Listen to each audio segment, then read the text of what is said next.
It's your first look at Forrest football here on TC Sports 1. In our pregame show, we will have interviews with Coach Justin Palmer, Rocket players, our pep talk segment with the Rocket cheerleaders. We'll get a look at the Forrest Band of Blue and our interview with the Band of Blue. Also, we will have our sponsor spotlight and more here on your first look at Forrest football. Apex Bank has been named the #1 community bank in Tennessee by Independent Community Bankers of America. Located at 118 South Horton Parkway, we offer everyday checking, CDs, and personal loans. Secure, convenient online banking. Bank anytime, anywhere. We're your neighbors, proud to sponsor local events like the Forrest High School Fish Fry. Apex Bank, 931-246-7105. Apex Bank, building stronger communities together. Member FDIC, Equal Housing Lender. They call him the real Dr. J. No, not the basketball legend, Dr. Jeffrey Jordan. He may not dunk, but he does bring slam dunk vision care to Lewisburg. And his team, nearly 100 years of combined experience. We're still trying to figure out how they all started in middle school. But jokes aside, Advanced Eye Care Clinic takes your vision seriously. From cutting-edge technology to a warm, beautiful office at 815 East Commerce Street, you're in great hands. Call 931-359-4373 today. Your eyes will thank you. Chapel Hill is growing, and so is First Commerce Bank. With new locations opening, we're making it easier to serve you wherever life takes you. New technologies have provided many new windows to help make your banking experience easier, but our commitment to personal service hasn't changed. We're right here with you, supporting what matters most. Other communities are now finding out what Marshall Countyans have known for over 20 years. First Commerce Bank, your first choice for hometown banking. Member FDIC and an equal housing lender.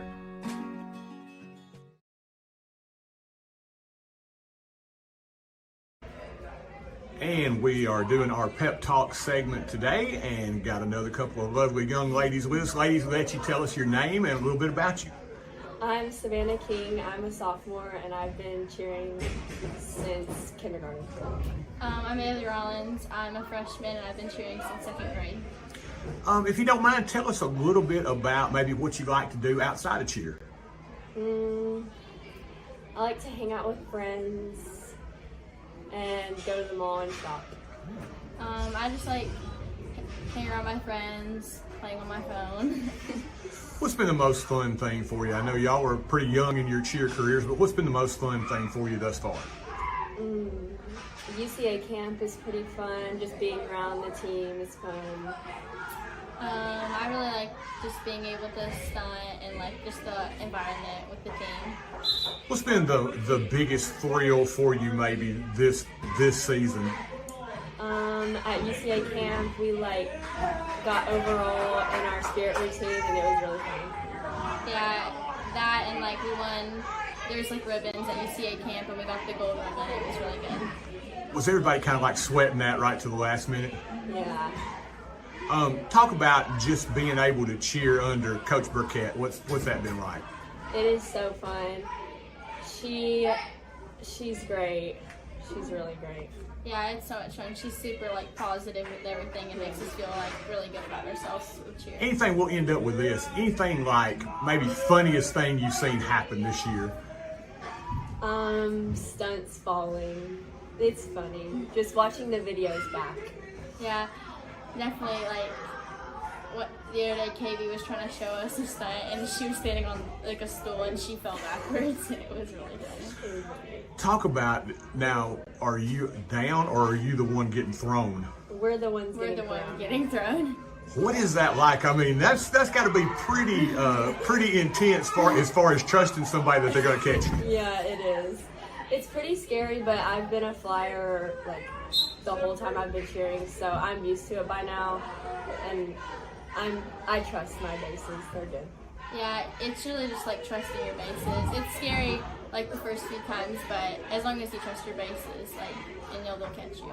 Ladies, we've certainly enjoyed getting to spend some time with you. Thank you again. Thank you. Thank you. In the heart of Chapel Hill, there's a small town grocery with a big selection, Brooks Grocery. From crisp produce to shelves full of your favorite brands, Brooks has it all. The deli offers a hot bar daily and even sushi. At Brooks, the employees aren't just staff, they're your friends and neighbors. With new items arriving all the time, you might just find your next favorite food at Brooks. Don't be chicken to try something new at Brooks Grocery. Big selection and hometown heart. Your one-stop shop to keep your auto running smoothly is J&J Automotive. From routine maintenance to brakes, front-end alignments, suspension work, oil changes or AC work, all the way to transmission replacements or engine swaps, J&J has got you covered. See Mr. Vince or Mr. Matt Jackson at their location at 1791 Highway 99 Chapel Hill, or give them a call at 931-364-5602. Keep your vehicle in tip-top shape at J&J Automotive. At Elite Electrical, our team of licensed professionals brings precision and care to every project. From residential upgrades, light commercial installation, rewiring homes, or installing energy-efficient lighting in businesses, our expertise shines through in everything we do.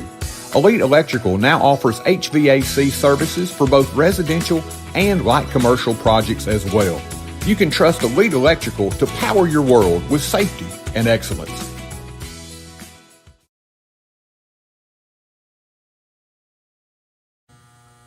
And our interview with the Band of Blue today, and let you folks tell your names and a little bit about yourself. My name's Joshua Guzman. I've been in band for 3 years, and I play the bari sax. My name's Chloe. This is my 4th year in band, and I play the clarinet. Y'all, I continue to be amazed at just how the band has grown. So y'all been in it for a while. What's that like for you to be able to see more and more people getting interested in it? For me, I think it's just like really neat that this many people are able to enjoy something like this, because when I first joined, it was just odd, like playing an instrument. But seeing this many people being able to enjoy it really made me feel a lot like happier about it, and I'm so glad so many people are able to share this with me. I love seeing people find their place in the band because I've really found my place here, and I've made so many friends in the band. So it's really great seeing other people like find their place, make so many friends, and really get to enjoy band with us. Not being able to play an instrument myself, of course, but enjoying what you do. Talk about how going from like a small performance into what you're doing now. Talk about how maybe different that is, or is it that much more difficult? I wouldn't say it's, well, yeah, it actually is a little bit more difficult now, especially for someone like Mr. Boone. He has to manage so many people.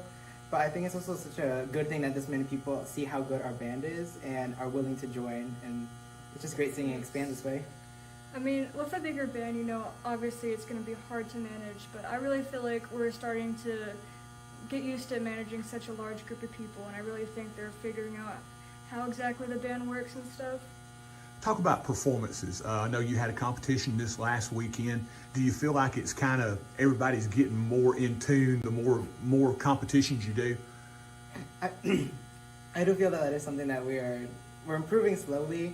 Maybe not as well as last year, but we're not gonna let that carry us down. We're still gonna keep doing the best we can. Yeah, we had a smaller group last year, so we did better last year, but with the new people that we have this year, it's like a third of the band. They're all beginners, so with that, it's harder to get people all on the same page, but I really feel like we're working through it, and we're getting better each competition. What do you do now as being, I guess now, elder members of the band? How do you kind of manage getting those new people involved and maybe kind of guiding them along the way? I think it's almost like second nature at this point, since we've been in the band for so long and we've seen other people and the way that they've helped us. It's really easy for us to be able to help others now with the experience that they've given us. I think it's a little less for someone like me who's only been in here for 3 years compared to most of the members in my group who are, I think, almost 6 years in here. But, yeah, I agree. I've seen so many people come and go now. This is my 4th year in band. It's really interesting just seeing the amount of people, how much the band grows each year. I'm just forever amazed. Now, I'd like to find out just a little bit about you outside of band. What are your interests outside of band? Well, for me, it's mainly other things like just listening to music or usually playing video games. That's my kind of thing. I also like listening to music, and I like collecting things. Y'all, I enjoyed getting to talk to you today. Thank you so much. Thank you very much. Hey, there's my girl. Who's that? Life can be uncomfortable. Your home doesn't have to be. Ream Heating Equipment was designed to bring affordable comfort to any home. So no matter your budget, we can help you feel comfortable, even when you can't be comfortable. Oh, come on! Yes, let's go! When it's time for a tune-up or a new HVAC system, contact the trusted pros at Clint's Air Care for expert service and installation. When life gets full, Highway 99 Storage makes space. From everyday storage needs to your biggest seasonal projects, our units have a wide range of sizes to give you room for it all. Need a home for a camper or a boat? We've got secure parking too. And when your belongings need extra protection, our climate-controlled units keep them safe from heat and humidity. Highway 99 Storage, your space, your way. New units are now available. Call 364-5678 or visit highway99storage.com and rent online today. Lewisburg Animal Hospital is Marshall County's premier small animal veterinary hospital. As part of the community since 1977, our 4 doctors and highly skilled team offer preventative care, internal medicine, general surgery, and ultrasound. In addition, Maggie Rue Pet Retreat and Grooming Salon is located adjacent to the hospital and offers a full-service grooming and lodging for your companions. Give us a call to schedule an appointment. Lewisburg Animal Hospital is proud to be your other family doctor.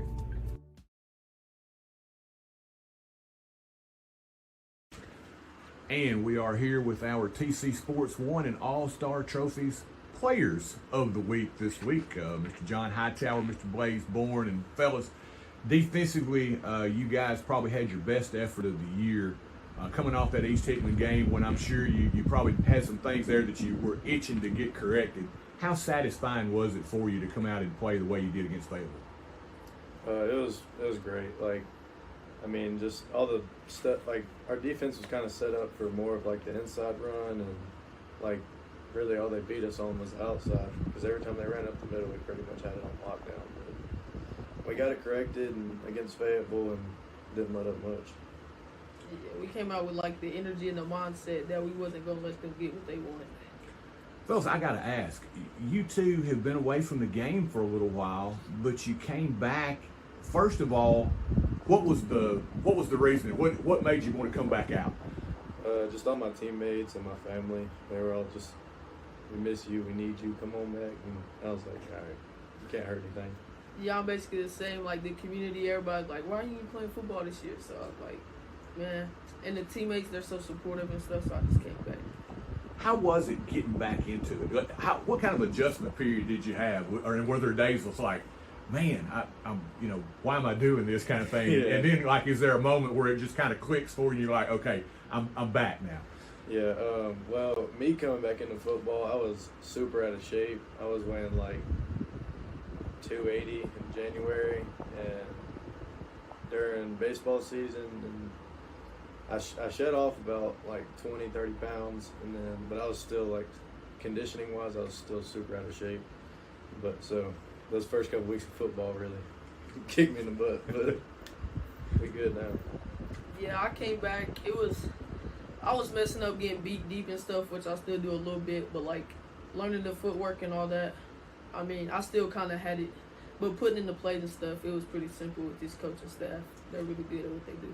What's been the most fun for you? Hitting people. Yeah, I just think being with this team, they're like I said, real supportive and just a family, like brothers to me. I love it. And that's what everybody. Where does that come from? Is what makes this group so close? I think just growing up playing ball together, not necessarily just football, but other sports, and I don't know. I just feel like this group's clicked really well. Yeah, and just outside of football, everybody's always together. Stuff just builds chemistry, and we got a bond that I don't think no other team really have. Fellas, certainly a great effort for the defense last week, and of course especially for y'all. We'll look forward to more of that to come. Yes, sir. Tackle your next big project. At Equip Go Rentals, we've got the tools and the equipment you need. From skid steers, mini excavators, trenchers, and stump grinders to everything in between, we provide reliable, high-quality rentals to help you get the job done right. Whether it's construction, landscaping, or a home project, count on Equip Go for affordable rates, dependable service, and the right tools every time. Stop by our 401 North Horton Parkway location in Chapel Hill or give us a call at 931-364-RENT. At Farm Bureau Insurance of Tennessee, we've called this state home for generations, which means we've been helping folks protect what matters most for over 75 years. Whether it's your car, your home, or the life you're securing, we're here with coverage that fits Tennessee. Bundle your coverage with us. If you're looking for one place to cover your insurance needs, no one is better suited to cover Tennessee than a Tennessean. Farm Bureau Insurance of Tennessee. Tennessee Insurance for Tennessee Life. See your local agents, Scott Bond or Troy Cashin. Woo! If it's in your yard, it's not too hard for Tate. Tate Garvin at Garvin's Ground Control. Gravel driveways, landscaping, backhoe work, garden turning and lawn mowing, Garvin's Ground Control has got you covered. Quality workmanship and reasonable pricing make Garvin's Ground Control the heavyweight champion of ground control in the mid-state. He is the Ric Flair of lawn care, Mr. Tate Garvin. Give him a call, 931-703-7997. That's Garvin's Ground Control. He's a real big dude. And our Coach's Corner segment this week, and Coach, big win for you. Convincing win on the road, coming off a loss. I know that had to feel really good as a team. It was, and it was always, or it's always good to see how you respond after a loss, and it was just a great job by our defense, and they were the ones who really needed to come out and have that good response after, having a bad game against a strong East Hickman team. And, man, the defense just played great, and it was fun to watch, and great job by our defensive staff of getting them ready and tweaking a few things, moving some guys around. So, it's always good to win on the road too, and to spoil someone's homecoming was good, and but just that feeling of getting back on track, was really nice. Yeah, we talked about last week a little bit about the challenge to the defense and being able to step up and just, prove what you are as a defense. And I thought that response was really good. Fayetteville has some really good skilled players, as we saw, and we did a great job of keeping him out of the end zone. Yeah, and the one time they scored, John Hightower jumps. He's in great position, and they hit a long pass to set up the score, and he jumps and just barely misses knocking that ball away. And if he times his jump a little bit better, they might not score at all. And I just thought we played really well at all three levels. I thought our DBs tackled well in space, did good in coverage. Our linebackers did a great job of being where they needed to be, and our D-line disrupted their offense with pass rush and with being more physical up front in their run game. And anytime you can do that at all three levels, you're going to have a good night. You had a really strange situation where you had a super short week going into East Hickman, and then you kind of get the longer week against Fayetteville last week. Is it kind of good now to get back on a regular schedule? Yes. Just being on a normal schedule has been nice. And, it's been good to look at the practice schedule and not trying to figure out how to, fit this in, or do we cut this out or whatever, and just, being able to have our normal Monday through Thursday type practices, and we were able to do that last week and this week too. Good challenges through the first 5 games. Now you step into that region schedule, and of course you get one of the preseason favorites coming in here, Sequatchie County. They'll present some challenges. Yeah, they will. They're a good team. They're well coached, and they play hard. And to me, that's the ultimate compliment that an opposing coach can pay to a team, is, to say that they look like they're playing hard and they're hustling. And so we've got to play hard, and we got to hustle too. But yeah, when the schedules came out, I told the boys this week, this is one of those that everybody said go ahead and mark down as a loss, and so that's our challenge this week is to make sure that those people were wrong. You have to feel pretty good though, because a lot of people were saying after the East Hickman game, oh, that's it's doom and gloom.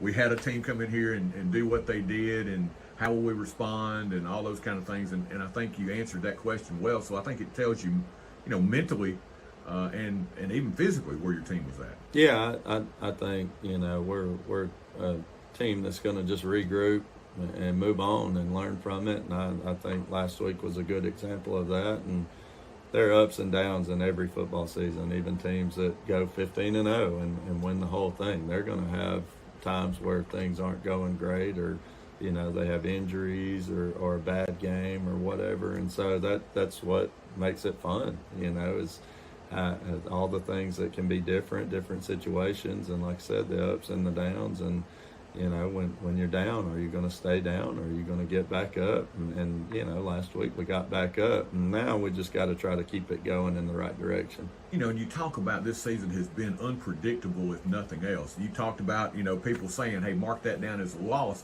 What we have seen is some of the things that people thought were going to happen haven't happened according to plan. You see Giles, who was really supposed to walk through the region and maybe be unscathed, maybe a challenge by Sequatchie. Watertown, a team that many people thought might not even make the playoffs. Watertown already defeats Giles County. So, you got to be ready every week to play. There is no off week. No. And we've had a tough schedule to start the year. And I think that prepares us for our region schedule. And, there's been a ton of upsets in high school football all year, just looking at different scores. And, that's why you play the games, though, right? I know that's cliche to say, the games aren't played on paper, but they're not. And, when you're dealing with high school kids, every Friday's a roller coaster. Every Friday could be different. And unless you're just that superior in talent, then every Friday, both teams have a chance to win. The one good thing that you do have, you've got a number 1-3 over there who has gotten off to a just unbelievable start. You think about anybody having 1,225 yards through 5 games. It's just amazing what he's been able to do. And we were talking about it before. I think he's got only like a 20 and a 30 in the 30s for touchdown runs. You got the 90s, the 80s, the 70s, the 60s, the 50s. It's just crazy to think about what he's been able to do, being the focus of other teams' attention. Yeah, he's done a great job, and as I've said before, he's worked for that. He is naturally talented, but a lot of that's just hard work too. And so he's a great kid and a great teammate, and he loves to win, and he's a team first guy. And so anytime that your guys like that are having success on the field, you're happy for them. But I think our offensive line's done a great job. Quincy's good, but if everybody on the offense doesn't do their job, he wouldn't be having that success. And, the offensive line's been there. Our quarterback's done a really good job in the read game. And then our receivers have done a good job of when we've thrown the ball, they've made plays. And the defense has to respect those guys too. Yeah, and we talked about last week just the effect of having a guy that is able to hit the home run as an offensive lineman. Hey, if I hold my block just that extra split second, I may see that guy run down, and we're going to be running behind him for a touchdown. Just that factor. I agree, and I think that's extra for those guys to know that he doesn't need much. If I can just give a little extra effort to create just enough for him, he might go the whole way. Offensively, it kind of gets overlooked sometimes, but the amount of points that you're putting up, you think about 30s every game, that's pretty. Yeah, I think our offense has done a good job, and I think our defense has played well this year, except for the East Hickman game, really.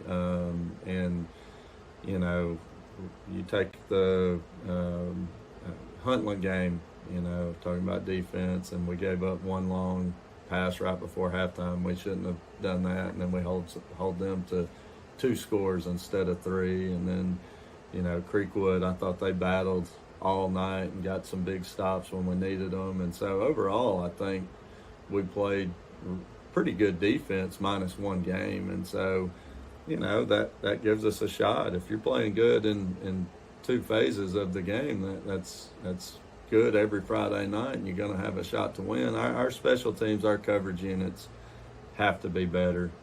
I've been pretty disappointed with our kickoff team especially, and So we've really challenged that group this week to be better, and especially when your defense is playing good, you can't give up kick returns for touchdowns. And I know they held us the other night on that one, but dang, when your kicker kicks it and it stops at the 2-yard line and they got to run over there and get it, you can't give up a touchdown on that because you literally can't kick it any better than he did. And so, that's a big challenge this week is our kickoff team to be better. We've reached the halfway point. What are some things really that maybe have been a surprise for you that I know as a coach you kind of say, hey, this is my job to see everything coming, but maybe some things that have been a pleasant surprise for you or things that kind of jumped off the page of the first 5 games? Just our leadership has been really good, I think. You're never sure how it's going to be until you start playing games, and you need those guys to lead. And so Wyatt Holmes has been a tremendous leader and just really proud of him. But I think overall our leadership has been good. Micah Morgan would be a surprise. Obviously he didn't start the first game, so people say, boy, how about Micah? I'm really surprised, and I said, you're surprised. I'm surprised too, and he's done a great job, and I'm proud of him. But that's just been a progression where he's had to get better, and he's done that. And so I could go on. There's a bunch of guys. John Hightower's been a surprise and has done really well. And, Blaze Bourne playing at inside backer. I didn't have that one penciled in there when the season, in the off season, didn't know Blaze would be, at inside backer doing as well as he is too. So there's a lot of guys who have been pleasant surprises, and I'm just happy for them. And we've just got a good group of kids, and they're fun to coach, and I hope they can keep this thing going. Coach, man, as always, we appreciate your time. Thank you. Yes, sir. Go Rockets. Accounting doesn't have to be complicated. At Moorhead Cheek PLLC, we offer expert tax preparation and planning plus reliable accounting services for individuals and businesses. Whether it's April or any other month of the year, we're here to keep your finances in order. Find us at 303 North Horton Parkway in Chapel Hill, or call 931-246-4425 or visit moorheadcheek.com. Moorhead Cheek PLLC, your partner in taxes and accounting, every step of the way. In Chapel Hill, healing starts at home with P4 Physical Therapy. Located at 5228 Nashville Highway, P4 is proudly owned and operated by former Rocket Logan Hollingsworth, who is dedicated to serving his hometown with the latest in physical therapy care. From sports injuries to post-surgery rehab, P4 offers personalized treatment that gets you back to what you love. Call 931-922-2140 or visit p4physicaltherapy.com.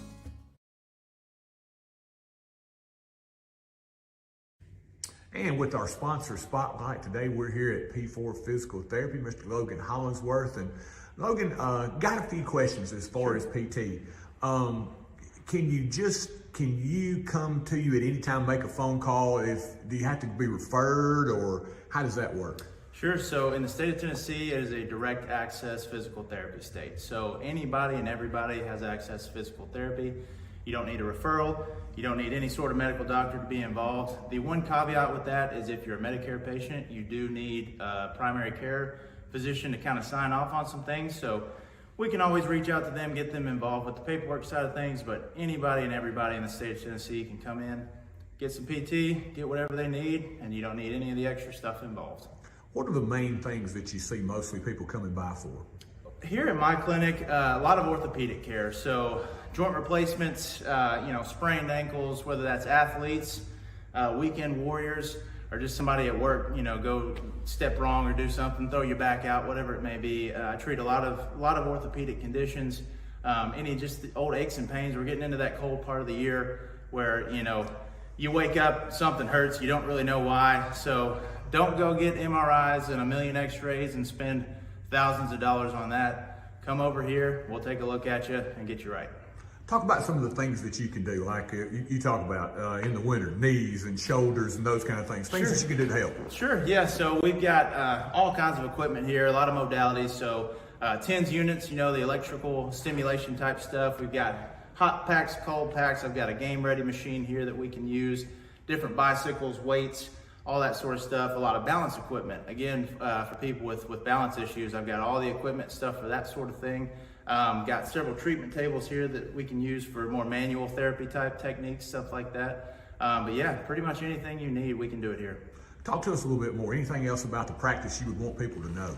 I just, I appreciate the people that are coming already. We've been here a little over a year now, and it's been great to be back in my hometown. I can't thank the people of this town enough for what they did for me growing up, as well as, now that I'm back, supporting me, and I'm doing everything I can to help support them as well. But yeah, reach out, tell your friends and family that we're here. We're giving some good care over here at P4, and I just really appreciate it. Pass along that phone number, any other way they might contact you. Yeah, so our phone number here is 931-922-2140.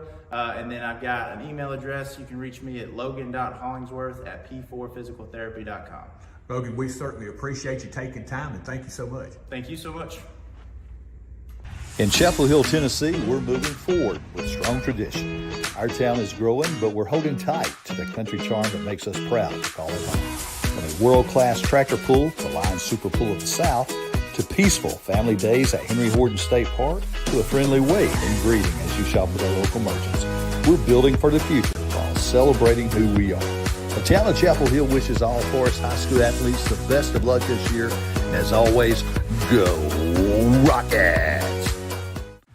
Forrest Sports on TC Sports 1 is brought to you by the real Dr. J, Dr. Jeffrey Jordan at Advanced Eye Care Clinic, by Elite Electrical, John Dippold and his fine team, by Farm Bureau Insurance, Auto, Home, Life, and Health, by Apex Bank, a top performer by the ICBA, by Brooks Grocery, where you'll find your next favorite food, by Quince Air Care, your certified Rheem dealer, by Moorhead Cheek PLLC, Matt Moorhead and John Cheek, by First Commerce Bank, your first choice for hometown banking, by Highway 99 Storage, now renting new units, by J&J Automotive, your one-stop automotive shop, by Lewisburg Animal Hospital, your other family doctor, by Mac Equipment, parts, sales, service, and rental, by the town of Chapel Hill, moving forward with strong tradition, by the Ric Flair of Lawn Care, take Garvin at Garvin's Ground Control, by P4 Physical Therapy, Logan Hollingsworth, and by EquipGo Rentals, your home for equipment rental.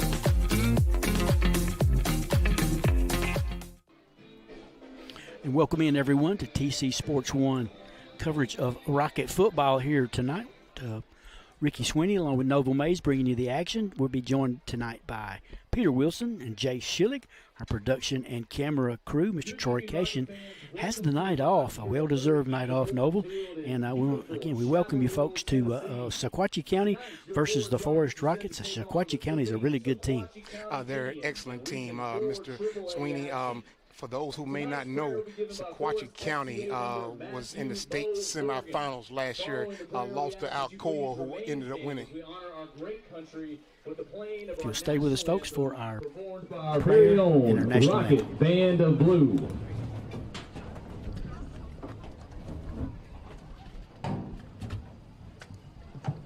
Let's pray. Dear Lord, thank you for this opportunity you blessed us with to be here. Thank you for this great country, its law enforcement, firefighters, first responders, and military who work hard to protect us. Most of all, thank you for your son Jesus, who lived a sinless life and willingly died on the cross that we might have hope with you one day in heaven. Lord, please be with all the coaches, players, and everyone else here. Keep them safe and help them play with integrity. In your son's name we pray. Amen.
national anthem by the Rocket Band of Blue, and just about ready for the game tonight. Sequatchie County comes in here with a 1-0 record. Noble in region action. Watertown, the only other team with a win in region action. The win from Sequatchie County, it came against Cascade. Watertown's win came against Giles County. This will be the Rockets' first region game, and they count a little bit more now as we get a little deeper into the season. They make a little more difference now. They certainly do, Mr. Sweeney. And you and Troy were talking earlier in the season when we had the 2 away games on the road, and Coach Palmer deserves credit for putting the schedule together the way he did, because you wanted to be able to get all your kinks out and running a smooth machine here by the time you got it, not only in the region play, but certainly coming out of the gate, formidable opponent in Sequatchie County. You certainly wanted to put some wins in the column before you got here. Rockets last week, surprisingly to me, that is, had no trouble with Federal City. Won that game 38-6. The game before that, we lost our first game of the season to East Hickman here at home, 44-34. Won over Mount Pleasant, 24-21. Won at Huntland, 38-20, and opened the season with a good win against a good Creekwood team, which is a 4A team. Won that opener 43-36. And we feature a young man that's just out of this world. I'll give you some of his stats, and we're about ready for the game to start, but I'll go ahead and give you those. We got time for that. Mr. Quincy Mitchell has 23 carries for 389 as he opened the season at Creekwood, 21 carries for 215 at Huntland, 28 for 191 at home versus Mount Pleasant, 11 for 124. That was a home loss with East Hickman, as we mentioned earlier. And then last week, 27 carries for 309 at Fayetteville. What a season he's put together already.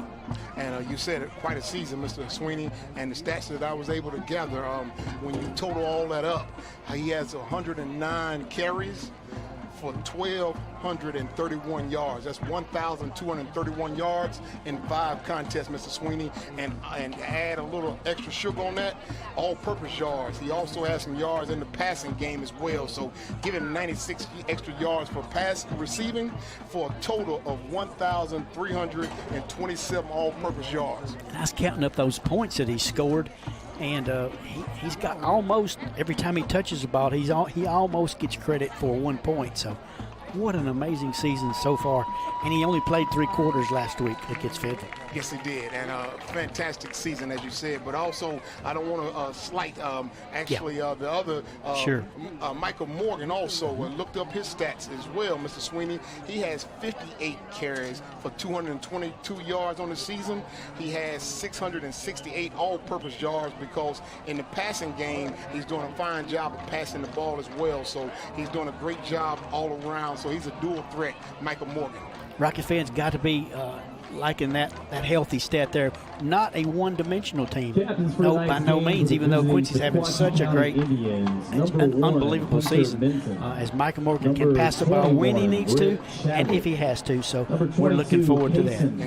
Yes, indeed. He has 31 completions on 56 attempts, Michael Morgan. So as we get ready to look at the captains out there, Mr. Sweeney. Rockets, number 24, Chris Rohrbaugh. Captains for Sequatchie, number 70. Number 51, Brady Pardee. Number 70. 70. I got number 70 there. Chris Wyatt Snyder. Holmes. He's a freshman. Number 51. Number 51 there, Mr. Mitchell Sweeney. Todd. He's not listed in the program. 51. I tell you what, he is Harrison Smith. I apologize.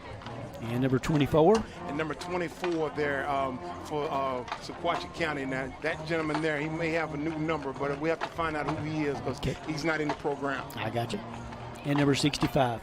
Number 65 for the Indians is Hunter Smith, and he's a senior as well. He would have been on that semifinal team last year against Alcoa. The captains for the Rockets, 51. 51. That is Brady Pardee. That's Brady Pardee, a senior. And let's see, I can squeeze through the black jerseys to get a look at the white jerseys. I got Chris Rohrbaugh, number 24, who is also a senior. And we're going to go ahead and find out who got the... Sequatchie County has won the toss. They will defer their option to the second half. Sequatchie wins the toss. They defer. Rockets will get the ball first. And we're just about ready for football. Got a note about the Rocket golf team. The first time they've ever won, I believe, the district championship in golf. They won it this year down at Henry Horton State Park last week, actually earlier this week. And they will be headed back to Henry Horton on Tuesday of next week to play in the region tournament.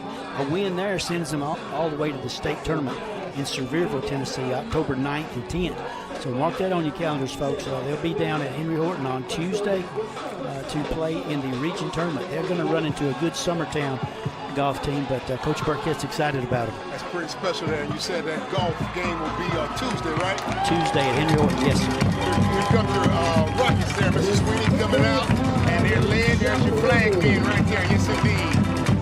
That's loud. That's a great tradition to beat those flag guys running out like that. That is a wonderful tradition. And if you didn't know, folks, this game is a huge game. You can hear the crowd.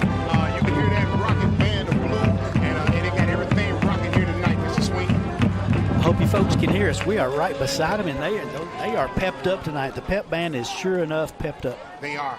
Let's before we get any further into this broadcast, Mr. Sweeney, two other captains on the team tonight. 65, Wyatt Holmes, a senior, as well as number 70, Mitchell Todd, a senior as well. And Mr. Mitchell Todd, from my understanding, he got challenged last week, Mr. Sweeney, and that young man showed up to the challenge from his head coach and his defensive coach as well. Mr. Cullen, Coach Cullen Hormaka, yes indeed, they challenged Mitchell last week, and he showed up to the challenge. Back deep for the Rockets, as usual, it's Quincy Mitchell. And number 2 also for the Rockets, and that's, I think that's Jacob Tincher.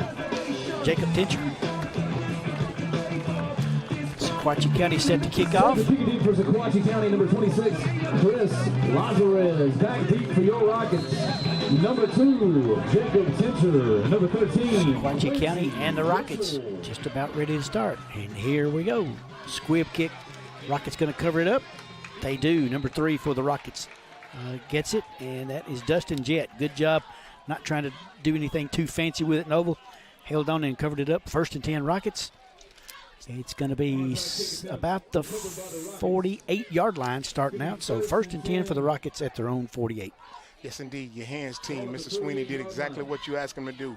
Up there has an opportunity, number 24, Chris Rohrbar. And as you said, successfully on top of that ball, number 3, Dustin Jett. Great field position, Mr. Sweeney, opening up this game. Out of the shotgun is the Rockets. Morgan. Straight up the middle goes Quincy. Across into Sequatchie territory, about the 46, and I believe that's where they're going to mark it. So a pickup of 6 for Quincy. And there's Harrison Smith again, that captain there on the tackle, Mr. Sweeney. Credit that time, number 63, Damon Hall, the junior, as well as Mitchell Todd, the senior, number 70. Key blocks for Quincy Mitchell on that first down. Going tough up the middle, but a good 6-yard pickup to start this game. They're going to give it to him again. He's running left. He breaks a couple of tackles into the secondary and takes it down to about the 34-yard line of Sequatchie. It's going to be a first down. Mr. Sweeney, we're going to take a look at this one here. Watch, I think it's Jack Evitz on the corner there. Coming off the edge is number 0 there. Watch Quincy Mitchell. Give him a little juke there. He tried to pull him down. You're going to have to break down and bring Quincy down. You're going to need a shoulder pad on him, young man. So great job in open field, doing exactly what a skilled running back would do one-on-one. Pick up of 12, 2 carries for 18 now for Quincy to start this game. Turns, gives it to him again. He's right up the middle. He's gone, folks. Quincy Mitchell, 3 carries and a touchdown. Quincy Mitchell got a flag on the play.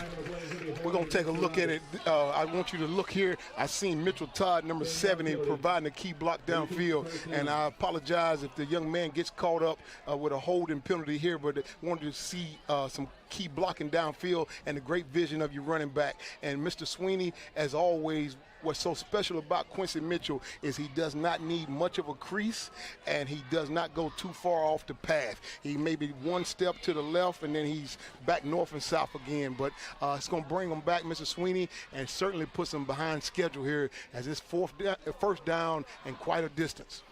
And that backs him up to the Sequatchie County 44-yard line. First down and 20 now. Morgan out of the shotgun. Quincy behind him, turns and gives it to him again, running left again. Breaks a few tackles, breaks another one. On down inside the 25, it looks like, Nova, for a first down. Right off that left tackle over there. How about that for a weapon, Mr. Sweeney? Great. You move him back on a holding penalty, and this young man gets the ball right off tackle. Look here, Mr. Sweeney, not much of a move other than the key blocking that he has from that front line. Right after this play, Mr. Sweeney, we're going to have to set the table for the folks at home and let them know who that front line is, because they're doing a superb job, and this is certainly how you want to take advantage of a great starting position. Needed 20, he got 21. First and 10 Rockets at the 23 of Sequatchie. Again, out of the shotgun.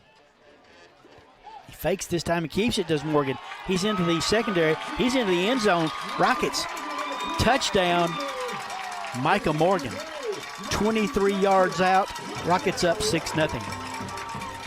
We're going to take a look at it here, Mr. Sweeney, and we talked about it. Michael Morgan, the dual threat. I want you to see right here, we talk about how often he's able to put the ball right in Quincy Mitchell's gut and pull it out. There's your dual threat quarterback. We talked about him coming in with 668 all-purpose yards. We talked about 222 of those rushing, and you see exactly why he's a dual threat. 10 minutes to go in the first quarter. Rockets 6-0. Garcia in for the extra point. Michael Morgan getting the Rockets on the board. Here's the down. Oh, it's blocked. Doesn't happen many times, but the extra point is blocked. The Rockets going to take a 6-0 lead. We'll be right back. Apex Bank has been named the #1 community bank in Tennessee by Independent Community Bankers of America. Located at 118 South Horton Parkway, we offer everyday checking, CDs, and personal loans. Secure, convenient online banking. Bank anytime, anywhere. We're your neighbors, proud to sponsor local events like the Forrest High School Fish Fry. Apex Bank, 931-246-7105. Apex Bank, building stronger communities together. Member FDIC, Equal Housing Lender. Your one-stop shop to keep your auto running smoothly is J&J Automotive. From routine maintenance to brakes, front-end alignments, suspension work, oil changes or AC work, all the way to transmission replacements or engine swaps, J&J has got you covered. See Mr. Vince or Mr. Matt Jackson at their location at 1791 Highway 99 Chapel Hill, or give them a call at 931-364-5602. Keep your vehicle in tip-top shape at J&J Automotive. It only took them 2 minutes, Noble. 10 minutes left to go in this first quarter. 4-play, 52-yard drive. Michael Morgan caps it off with a 23-yard run. He can handle that football, and you don't know if Quincy's got it or he's got it, and I still don't know who's got it, but I saw him running toward the end zone, and he held it up in the end zone. 6 points, Rockets. Missed the extra point. We've had a really good thing with our special teams. But that one just got a little bit low. I'd have to go back and look at it when I watch the game again to see. The ball was kicked right to the ground. It never had any height on it at all. That's what it looked like to me. Garcia came into this contest with 28 points added to the special teams there. 28 points kicking. A pooch kick hits the ground, picked up at about the 25 by Sequatchie by number 1. And that is... That's Hunter Minton. And I'll tell you what, Mr. Sweeney, they're going to hear Hunter Minton's name called quite often. He also is a dual threat. Hunter Minton is not only the quarterback, but he is also their leading rusher as well, Mr. Sweeney. So Hunter Minton will be a name we'll hear not only quite often from my play-by-play, Mr. Sweeney, tonight, but if there's going to be any success that the Indians plan to have here at the Rock, it will be at the feet and the hand of Hunter Minton. Minton gets it to the 41. They'll start there. First and 10 from their own 41. Minton back to throw, slings it way down the field. Battling for it, a little bit of chicken fighting going on, but the Rockets, is that Hightower back there? Yes, it is. He breaks it up. Hightower, I don't know. We're going to try to get an opportunity to let you see Hightower on the island here, Mr. Sweeney, but Hightower running step by step with Gowan Brown, number 11. And Gowan Brown is a sprinter there coming down there. And I want you to see Hunter Minton. He's going to put the ball in the air, and we told you would hear Hunter Minton's name. Look at this step by step. And as you said, Mr. Sweeney got a little hands on there, but I tell you what, the official didn't call anything. Great coverage there, John Hightower. Minton turns, throws out to his right. Caught over there, but a good play by Rocket. Ball on the ground, ball's Mr. loose. Sweeney, and he fumbled the ball. The wide receiver fumbled it, and I tell you what, we're going to do.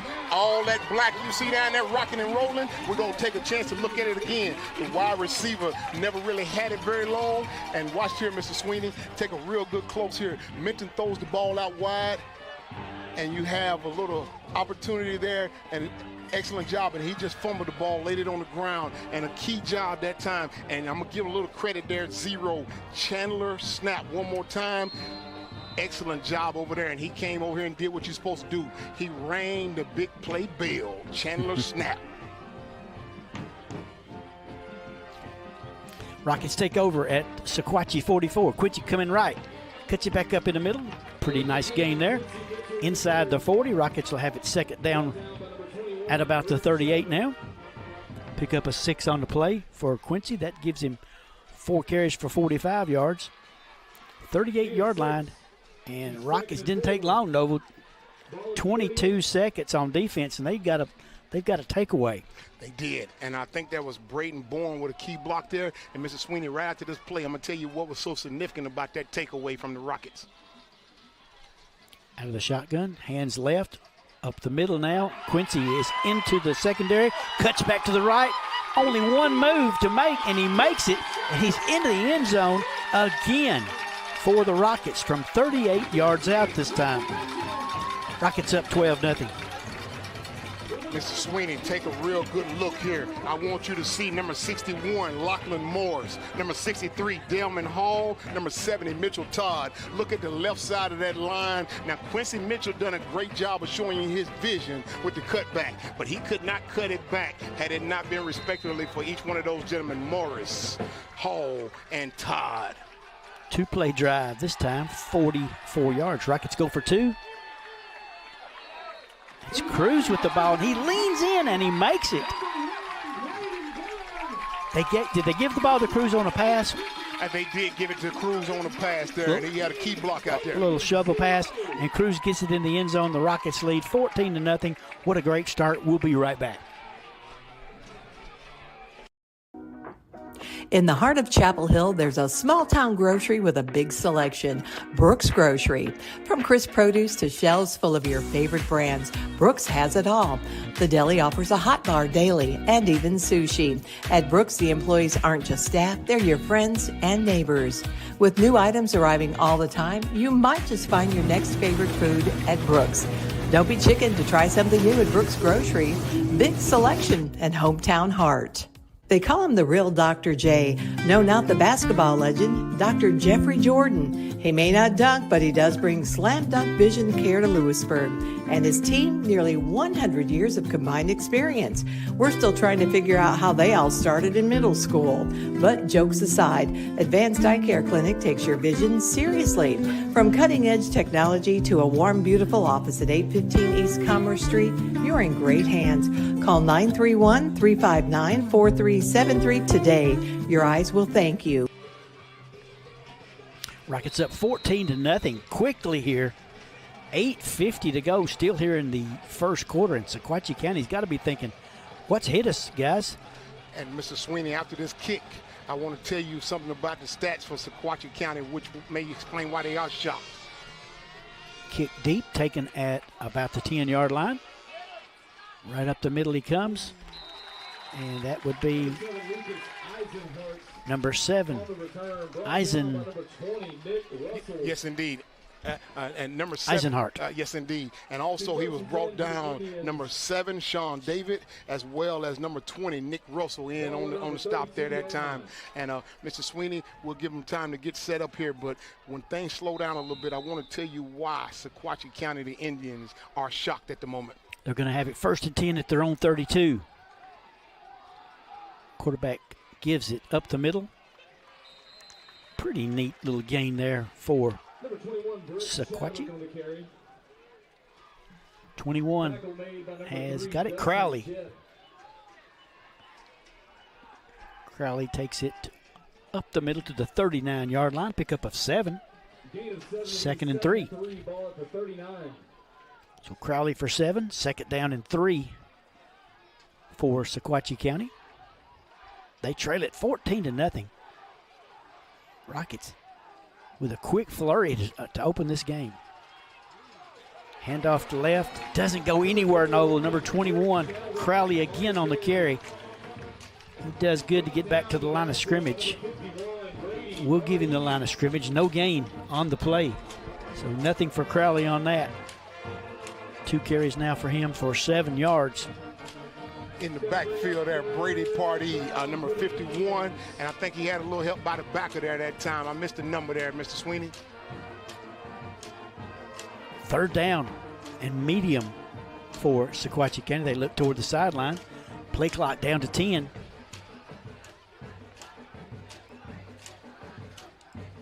They do get it off, hand it off to number 27. He is not going to get the first down. It's going to be 4th down. 27 being Bohannon.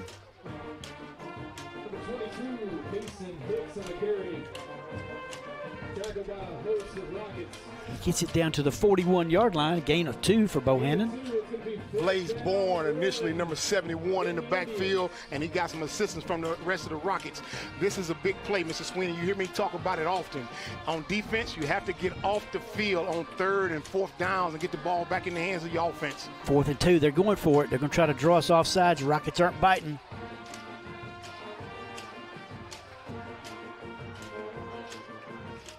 Minton, the quarterback, he's going to keep it. Oh, he's going down the left side. Now he's in the middle of the field. He's running.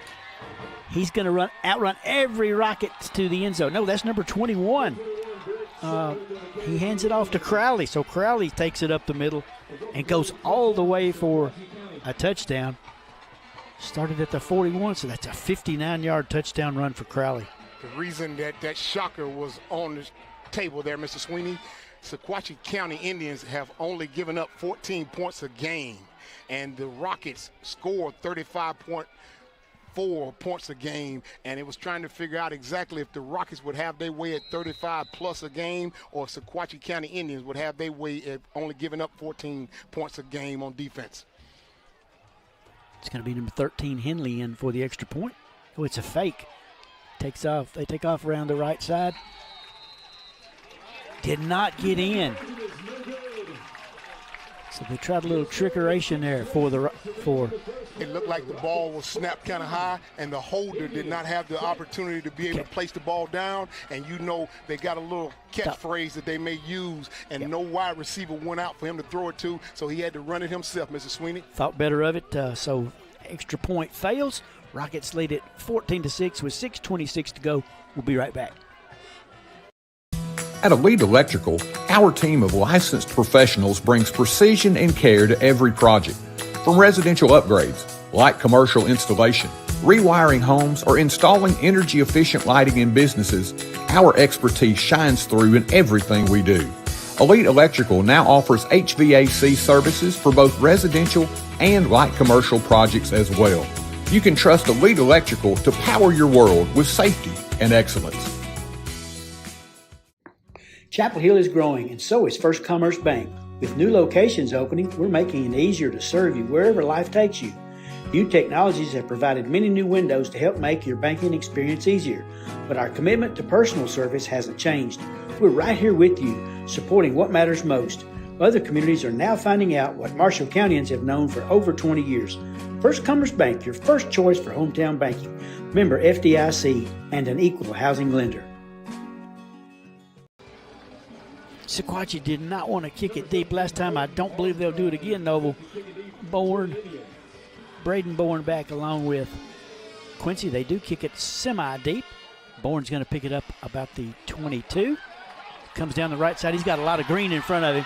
Can he go all the way? One man to beat. He beats him. What a move he put on. And he is in to the touchdown from the 21. 79 yards, I believe. Touchdown. Number 1, Braden Bourne.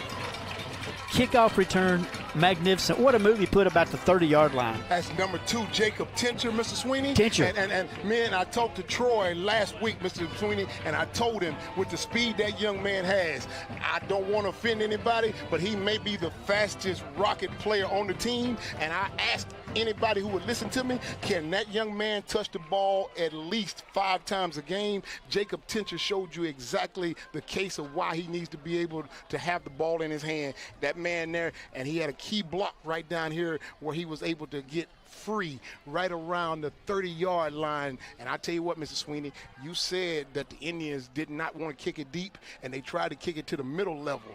But Jacob Tincher picked it up, and I tell you what, they will not kick it that far ever again tonight. Yeah, I didn't think they would that time. But excuse me, Mr. Jacob Tincher, I did have my eyes fixed. I thought they were fixed, but maybe I may need a little more work on them there.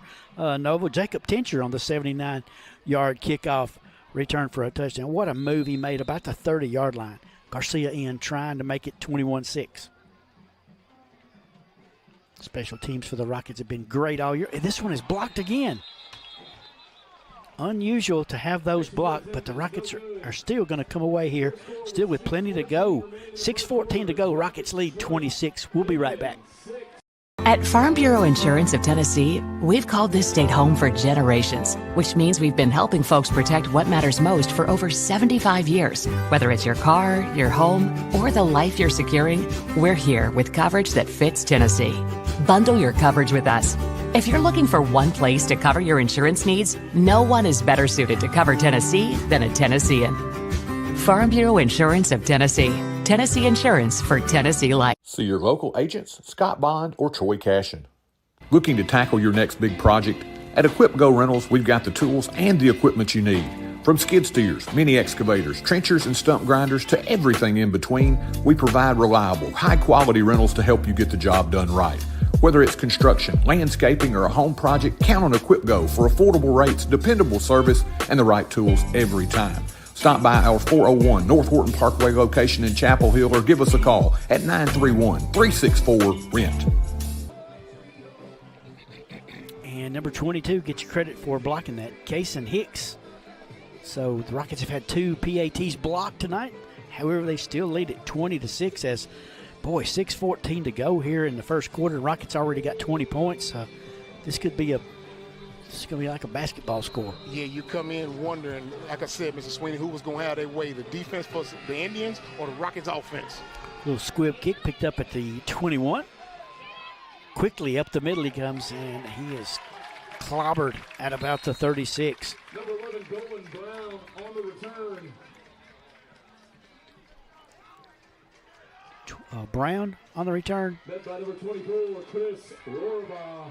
Rohrbaugh, as Coach Burkett gives him credit for the tackle there. Starting out, Sequatchie County starts out at their own 37.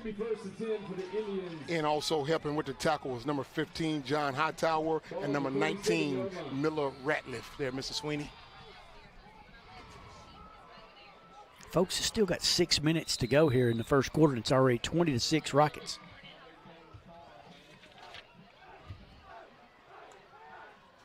Minton, the quarterback, back to pass. Slings it over the middle. It's going to be caught. And if there's no flag, that's going to be a first down. 6 picks up that catch. McIntyre. Number 6, McIntyre. And Brooks McIntyre, he comes in. He's the number 1 wide receiver for the Indians. He's the one that Minton looks for often. He has 84.5 yards a game in the first 2 games that they played there. The stats would show, but they will be looking for number 6 and number 12 quite often tonight. Number 12 is Luke Finch. That's a pickup of 19 and a first down. It's at the Rocket 44. Minton throws again. Oh, wide open. A good move he puts on the Rocket defender. He's down the sidelines. He's going to make it in the end zone. So it's a touch. Number 11, Gowan Brown. Number 11 has the touchdown reception. And just like that, Sequatchie on the board again. And you see exactly why Minton is deadly, not only with his feet, but with his hands, his throwing ability. And Gowan Brown, that young man there deserves an opportunity to have at least 10 catch attempts a game. He shows you the electricity once he gets his hands on the ball. Dangerous after the catch, Mr. Sweeney. Here up comes the point after. This one blocked as well, so Henley has his block, so it's a night for block kicks. 20-12 is your score. The Rockets lead. We'll be right back.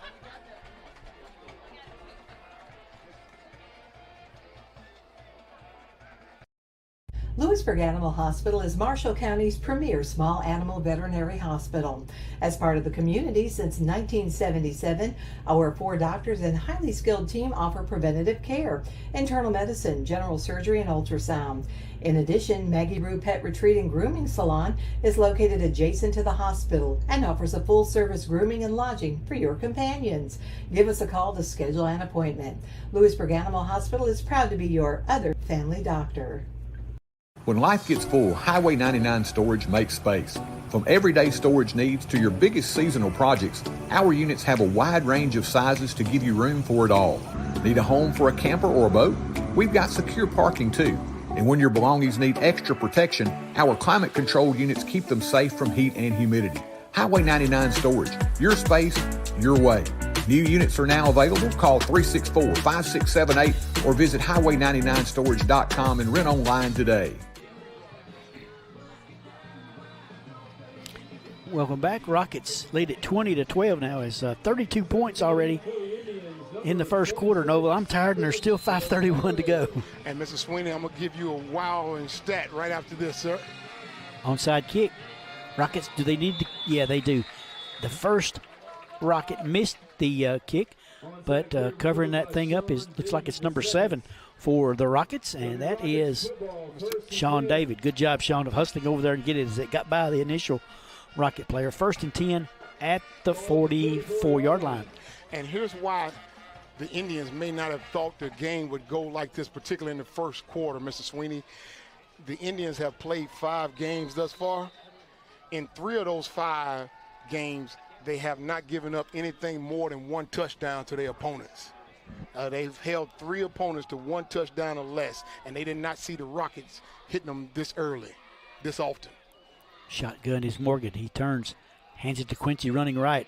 He's almost got drugged down. Now he's getting in a pile of Sequatchie defenders, and they'll hold him for little or no gain right there. Good job on the Sequatchie defense.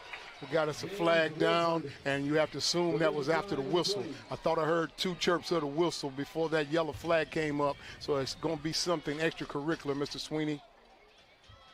Dead ball foul against Sequatchie County. It sure is, Noble. So the play ended up at the 43. See where they mark it off. Maybe the 44, rather. Started at the 44. Quincy with no gain on that play, but then after the play, personal foul going to give the Rockets a first down at the 41-yard line.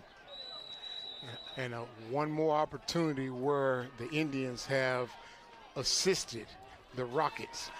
Took a key play on defense away from them and got a penalty on top of that. Gave the Rockets new life in this drive. Rockets 1st and 10 at the Sequatchie 41. He pitch it this time to Quincy. Makes a good move. Squirts through that line really, really fast. He's going to have a good gain down inside the 35 to about the 34-yard line. Pickup of 7 on the play for Quincy.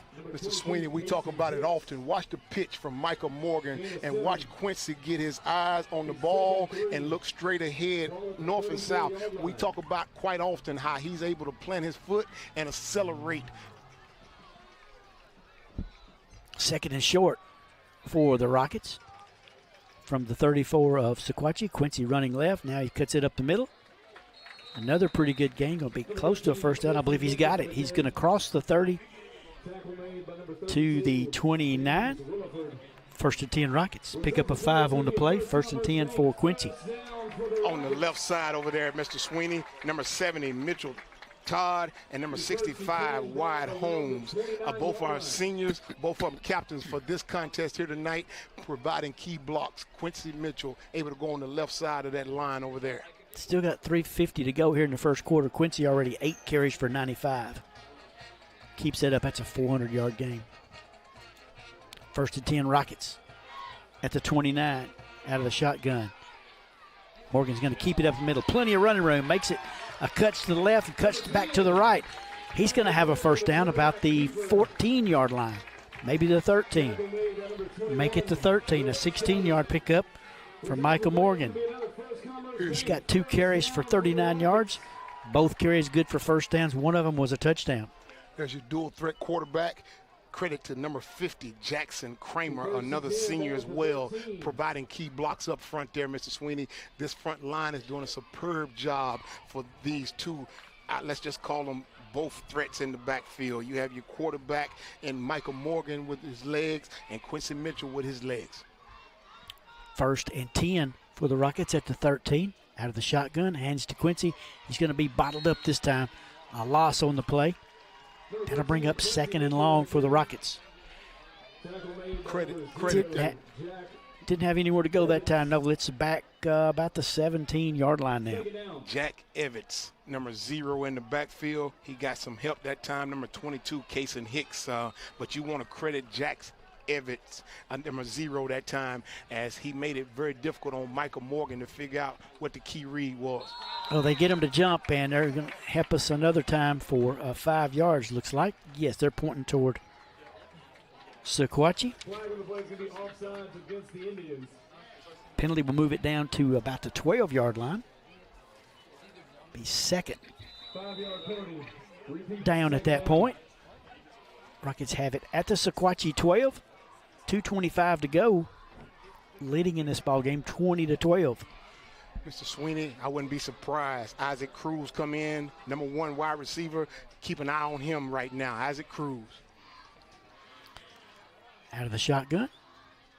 Fakes it up the middle to Quincy. Actually, they give it to Quincy. It's a fake and a give at the same time if that's possible. He gets it inside the 10 to about the 9. Pick up a 3 on the play. Now he's got 10 carries for 94. I like the schematics of that. You had Jacob Tincher, number 2, the speedster, in motion, and you certainly have to key someone on him. And anytime Jacob Tincher's in motion, you're going to have somebody scouting him and running right along with him. Tincher, Cruz, and David out to the right. Morgan looks to the sidelines for maybe some direction here. Quincy's behind him. He takes it, he turns, gives it to Quincy, and he's bottled up again this time. But that didn't get much, or he's going to still be at the 9, so no pickup on that play for Quincy.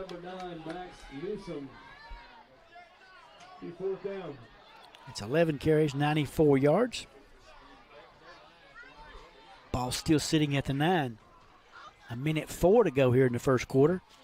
We've already had 32 points scored in this ballgame. Rockets lead at 20-12. Great job by the Indians in the backfield. Newsom, number 9, number 76 also was in the backfield. Out of the shotgun is Morgan. Fakes into the line. A little toss out to the right side. Oh, almost intercepted.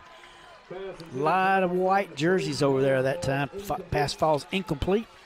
Rockets look like they're going to have to settle for a field goal attempt here.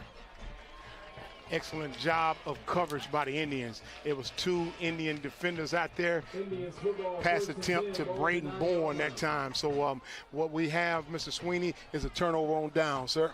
Oh, that was 4th down. Yes, sir. 4th down. I thought it was 3rd. Thank you, Nova, for picking that up. So Sequatchie takes over 1st and 10 from their own 9 with 41 seconds to go and anybody in the first quarter. I apologize, Mr. Sweeney. Anybody watching this game know that it's going to be a track meet here tonight, so I don't know that field goals will be something you'll look for, especially both teams having trouble in the kicking game. So Minton out of the shotgun. He is – did he keep that? No, he handed off to – in that pile. We'll try to come up with that number. It's number 2, I believe. 21. 21. Check that. Crowley on the carry. Moves it up to the 10, pick up a 1. That might be the last play of this first quarter. Going out of the shotgun, they do get the play off. He turns and throws to the right. Rockets there for the incomplete. Falls incomplete. I thought he caught it, and Rockets tackled him, but the ball falls incomplete. And that's going to be the end of the first quarter. Rockets going to lead it here, 20-12. We'll be right back.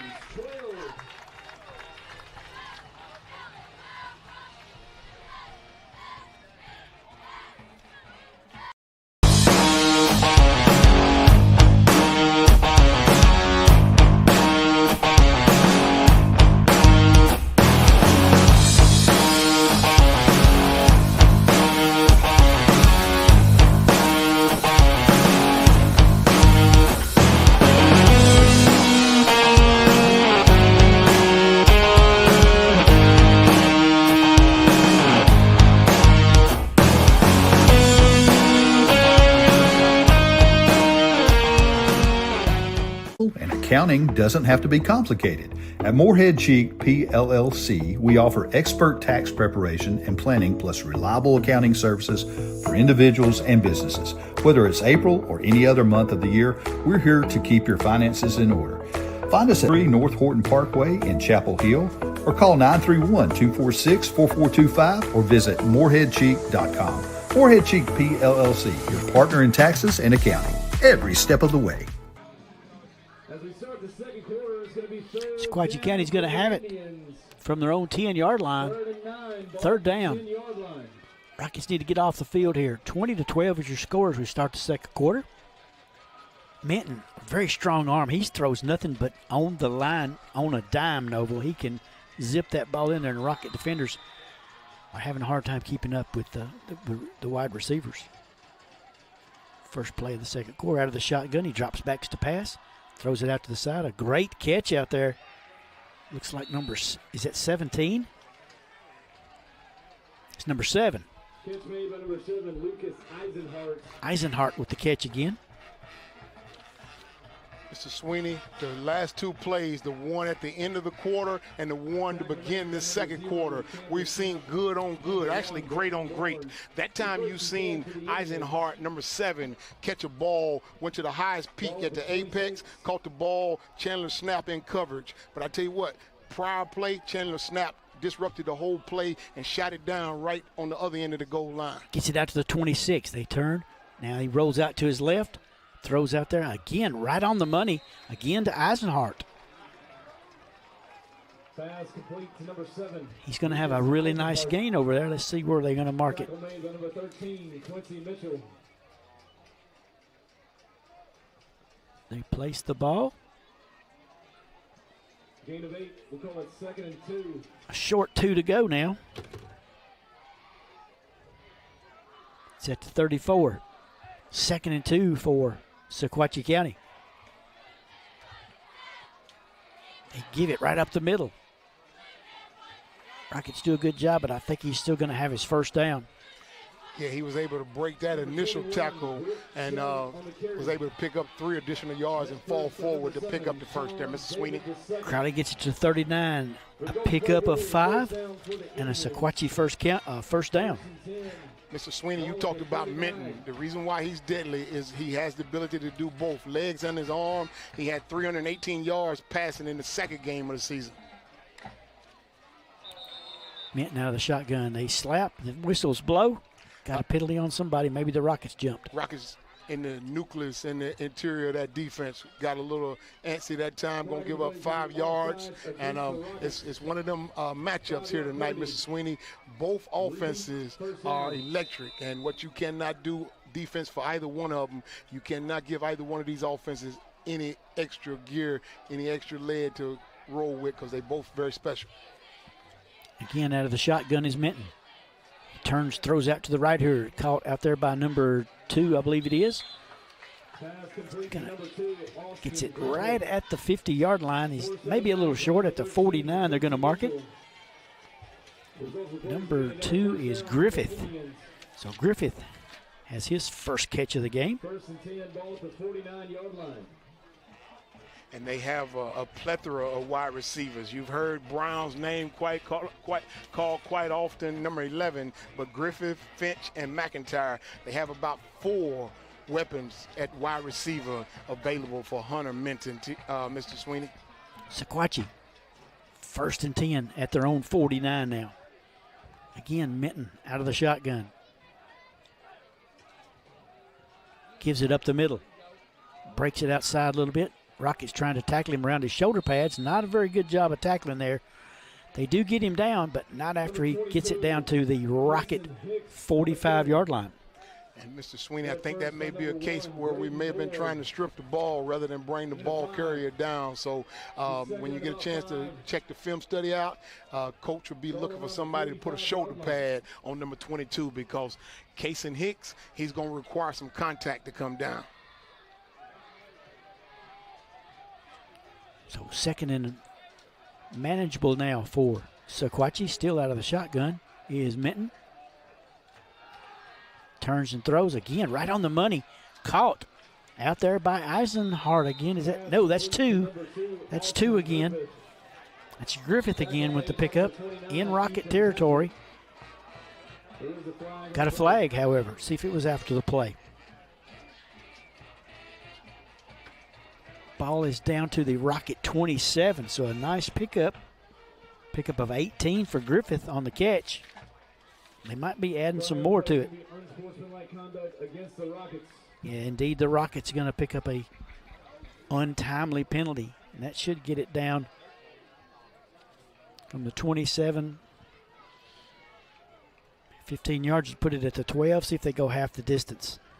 And the Indians, Mr. Sweeney, they had 3 wide receivers out there at that time. They had number 14, Austin Minton. They had number 6, Brooks McIntyre. And as you said there, Austin Griffith, number 2. He was the one who was wide open, found a little seam in the soft spot of that zone of that defense for the Rockets. They mark it off. They're going to put it down at about the 13-yard line.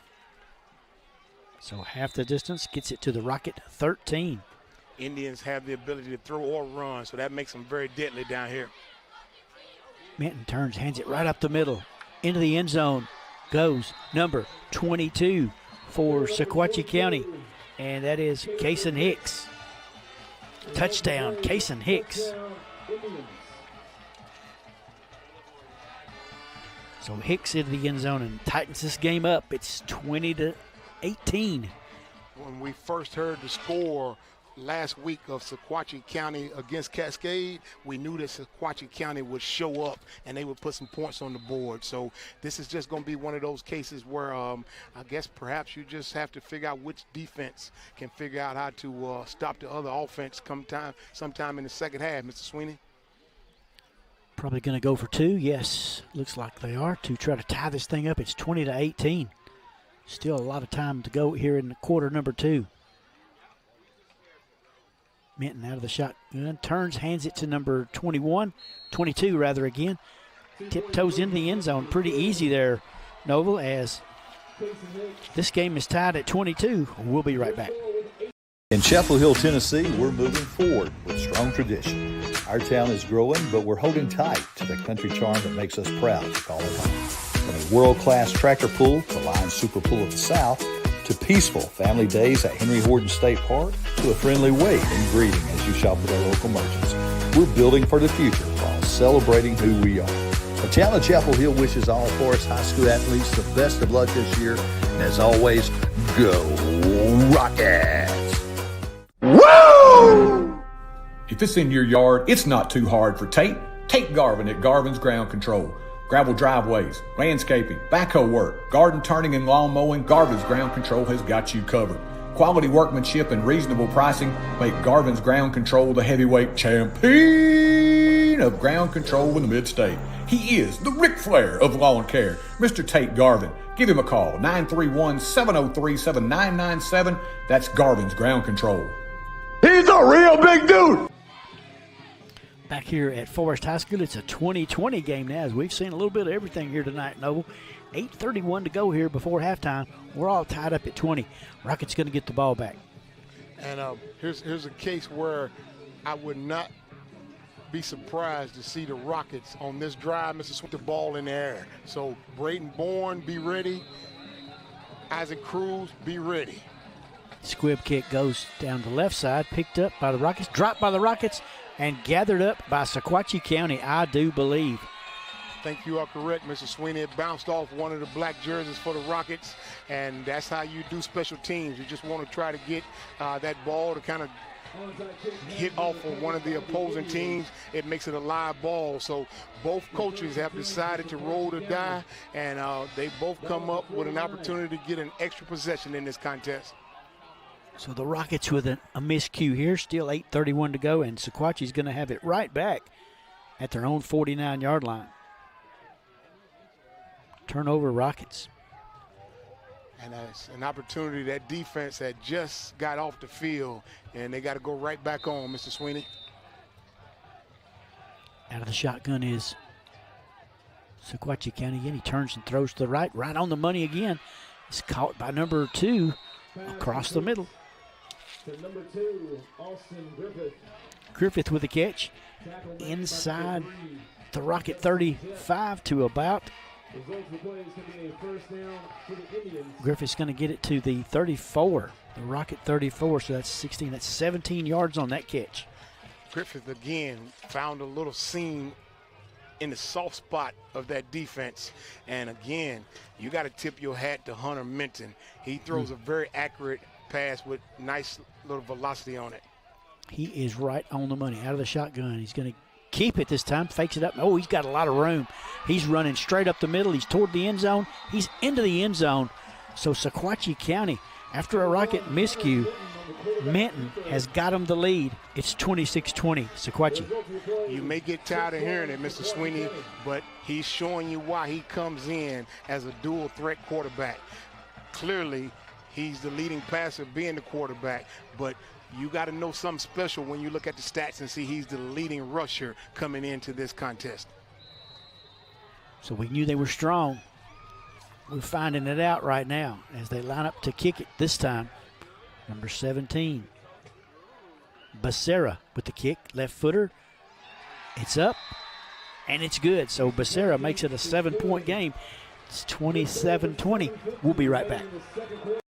Forrest Sports on TC Sports 1 is brought to you by The Real Dr. J, Dr. Jeffrey Jordan at Advanced Eye Care Clinic, by Elite Electrical, John Dippold and his fine team, by Farm Bureau Insurance, Auto, Home, Life, and Health, by Apex Bank, a top performer by the ICBA, by Brooks Grocery, where you'll find your next favorite food, by Quince Air Care, your certified Rheem dealer, by Moorhead Cheek PLLC, Matt Moorhead and John Cheek, by First Commerce Bank, your first choice for hometown banking, by Highway 99 Storage, now renting new units, by J&J Automotive, your one-stop automotive shop, by Lewisburg Animal Hospital, your other family doctor, by Mac Equipment, parts, sales, service, and rental, by the town of Chapel Hill, moving forward with strong tradition, by the Ric Flair of Lawn Care, take Garvin at Garvin's Ground Control, by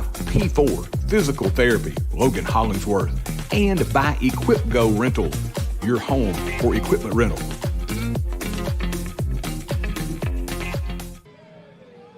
Sequatchie County with 7 points off a Rocket turnover. Now they have the lead. It's 27-20, 7:50 to go. The Rockets got to gather up themselves and calm this game down a little bit for themselves. Mr. Sweeney, the Indians, they have quite a few weapons over there. Griffith, you've called his name quite often. Brown, you've called his name quite often. But, again, you will be calling Minton's name all night, and I don't know what you do with a young man who's going to touch the ball every time they snap it.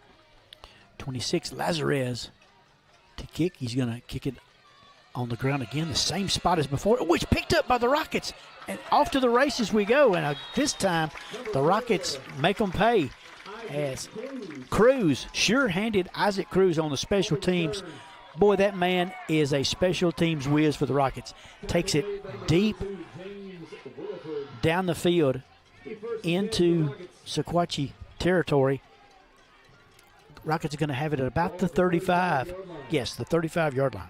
Heads-up play by Cruz. I seen Coach Palmer talking to the team earlier, come up and get that ball at his earliest opportunity. Now you see why Cruz came in with 292 all-purpose yards. The young man has the ability to do it all, sir. Rockets spread the field this time. Back by himself is Morgan. He throws it out to the left. Is it a lateral or is it incomplete? No signal yet. It went out of bounds, so it's going to be key to figure out where they spotted it. It looked like it might have been thrown behind. I thought it was a lateral myself. I thought it was a lateral, but let's see where they place it at, because I thought, based upon where I seen Quincy standing and where I seen Micah standing, I thought Micah threw it behind him, but you can save all. There it is. Okay. Yes, indeed. So it was a lateral, and it's going to be a loss on the play for the Rockets. It's back to the 39-yard line, so a loss of 4. 2nd and 14.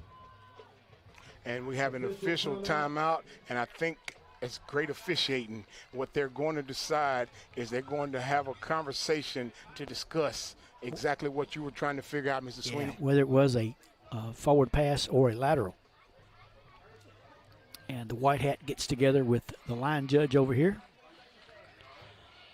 Let's see what Mr. Whitehat has to say. He's not saying anything. He's just going back in there, and they're going to keep it as it is, a lateral. And the Rockets 2nd and 14. As they say, upheld.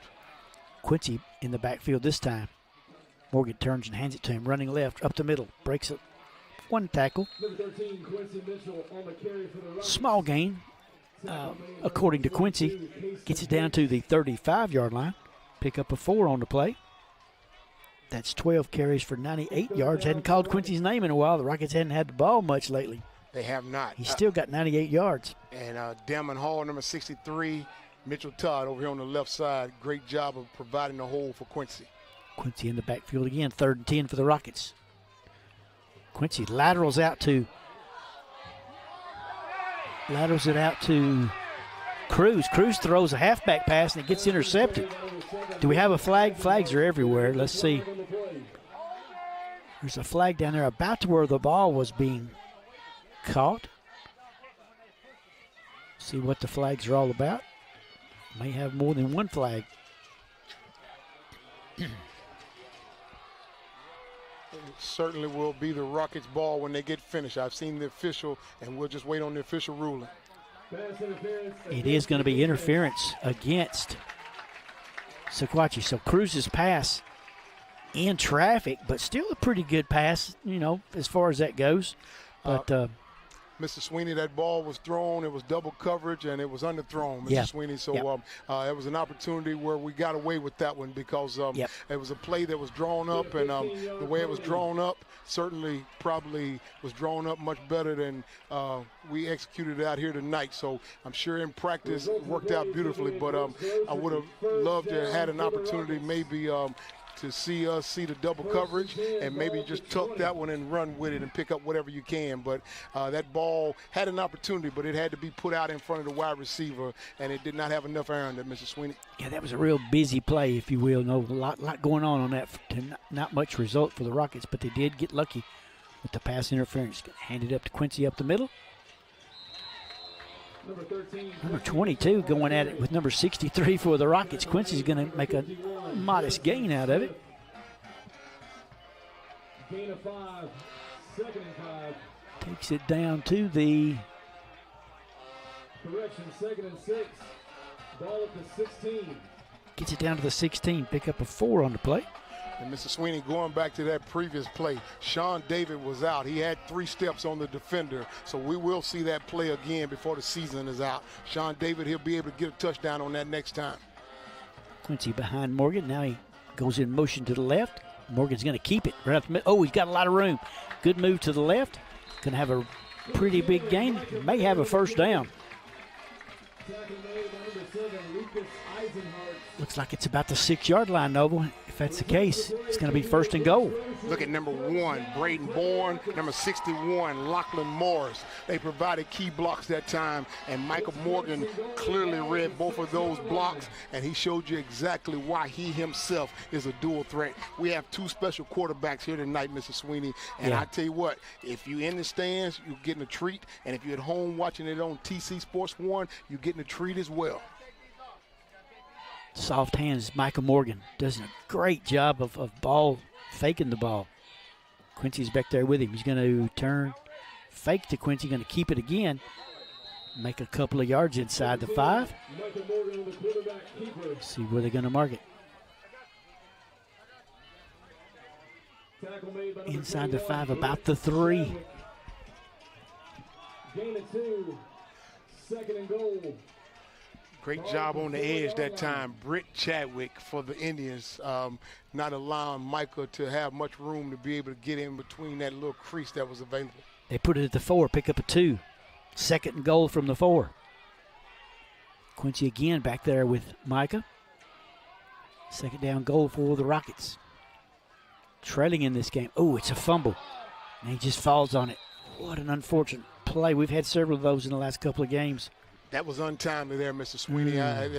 There are some times in the contest when you can get away with that, but with it being 2nd down and goal from where the ball was at, you certainly did not want that. Got a flag down, Mr. Sweeney. See if we get bailed out on this. The flag, no, it's going to be I can't see. Unsportsmanlike, illegal procedure against the Rockets. Let's see if they decline that since it was a loss.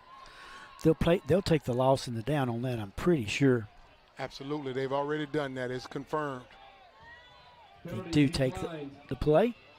The ball is moved back to the 11-yard line. And that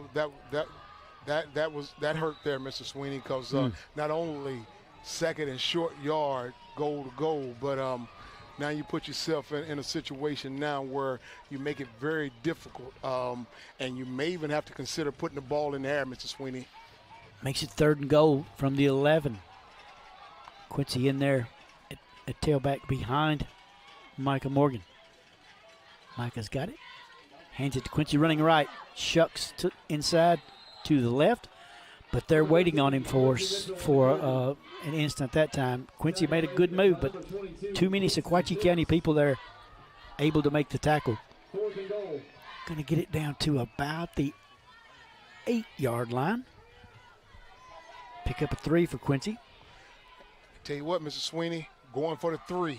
Garcia come in with 28 points, kicking in the season, and now he's going for 3 extra right here. Timeout on the play. 27-20. Indians lead it. We'll be right back. In Chapel Hill, healing starts at home with P4 Physical Therapy. Located at 5228 Nashville Highway, P4 is proudly owned and operated by former Rocket Logan Hollingsworth, who is dedicated to serving his hometown with the latest in physical therapy care. From sports injuries to post-surgery rehab, P4 offers personalized treatment that gets you back to what you love. Call 931-922-2140 or visit p4physicaltherapy.com. Hey, there's my girl. Who's that? Life can be uncomfortable. Your home doesn't have to be. Ream Heating Equipment was designed to bring affordable comfort to any home. So no matter your budget, we can help you feel comfortable, even when you can't be comfortable. Oh, come on. Yes, let's go. When it's time for a tune-up or a new HVAC system, contact the trusted pros at Clint's Air Care for expert service and installation.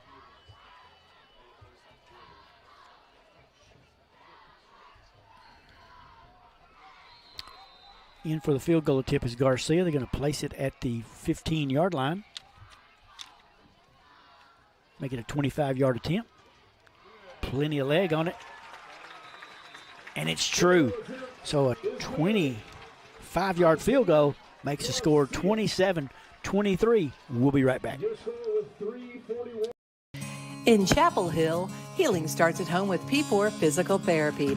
Located at 5228 Nashville Highway, P4 is proudly owned and operated by former Rocket Logan Hollingsworth, who is dedicated to serving his hometown with the latest in physical therapy care.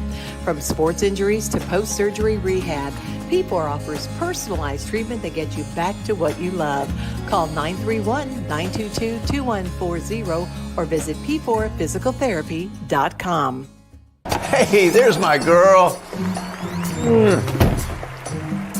Who's that? Life can be uncomfortable. Your home doesn't have to be. Ream Heating Equipment was designed to bring affordable comfort to any home. So no matter your budget, we can help you feel comfortable, even when you can't be comfortable. Oh, come on. Yes, let's go. When it's time for a tune-up or a new HVAC system, contact the trusted pros at Clint's Air Care for expert service and installation. Welcome back. TC Sports 1 coverage of Rocket football. Got a good one here, folks. It's 27-23. Sequatchie County out in front here. Just a couple of minutes to go here before halftime. Garcia set to kick off. 3:41 to go to be exact, and it's 27-23 Sequatchie County. Kicks it on the ground, caught over there on a couple of hops. Pretty good starting field position for Sequatchie County. They're going to have it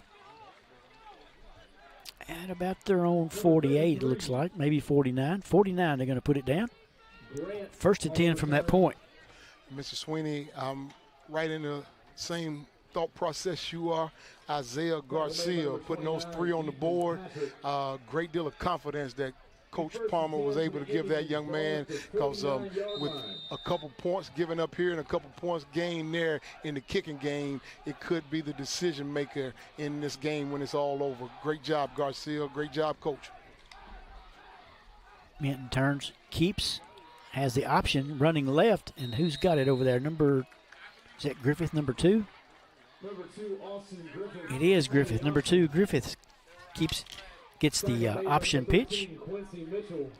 Quincy Mitchell made the tackle on the sideline over there. I think that's the third tackle I've seen him make on the sideline tonight. I think the other one in particular was where he tracked down a wide receiver, but there's been 2 running backs where I've seen him on the sideline there making key tackles.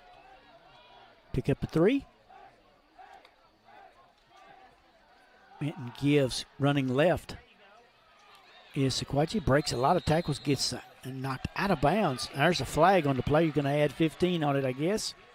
I think I saw a flag come up. You certainly did see a flag, Mr. Sweeney, and it would be an assumption at this point, but based on where it took place at and on that sideline and after the initial contact, you would have to assume it's in the 15-yard variety and maybe extra follow-through after he got out of bounds or something. So Hicks gets it down to the Rocket 40. It's going to go down to the 25-yard line. Pick up of 8 and add 15 to it.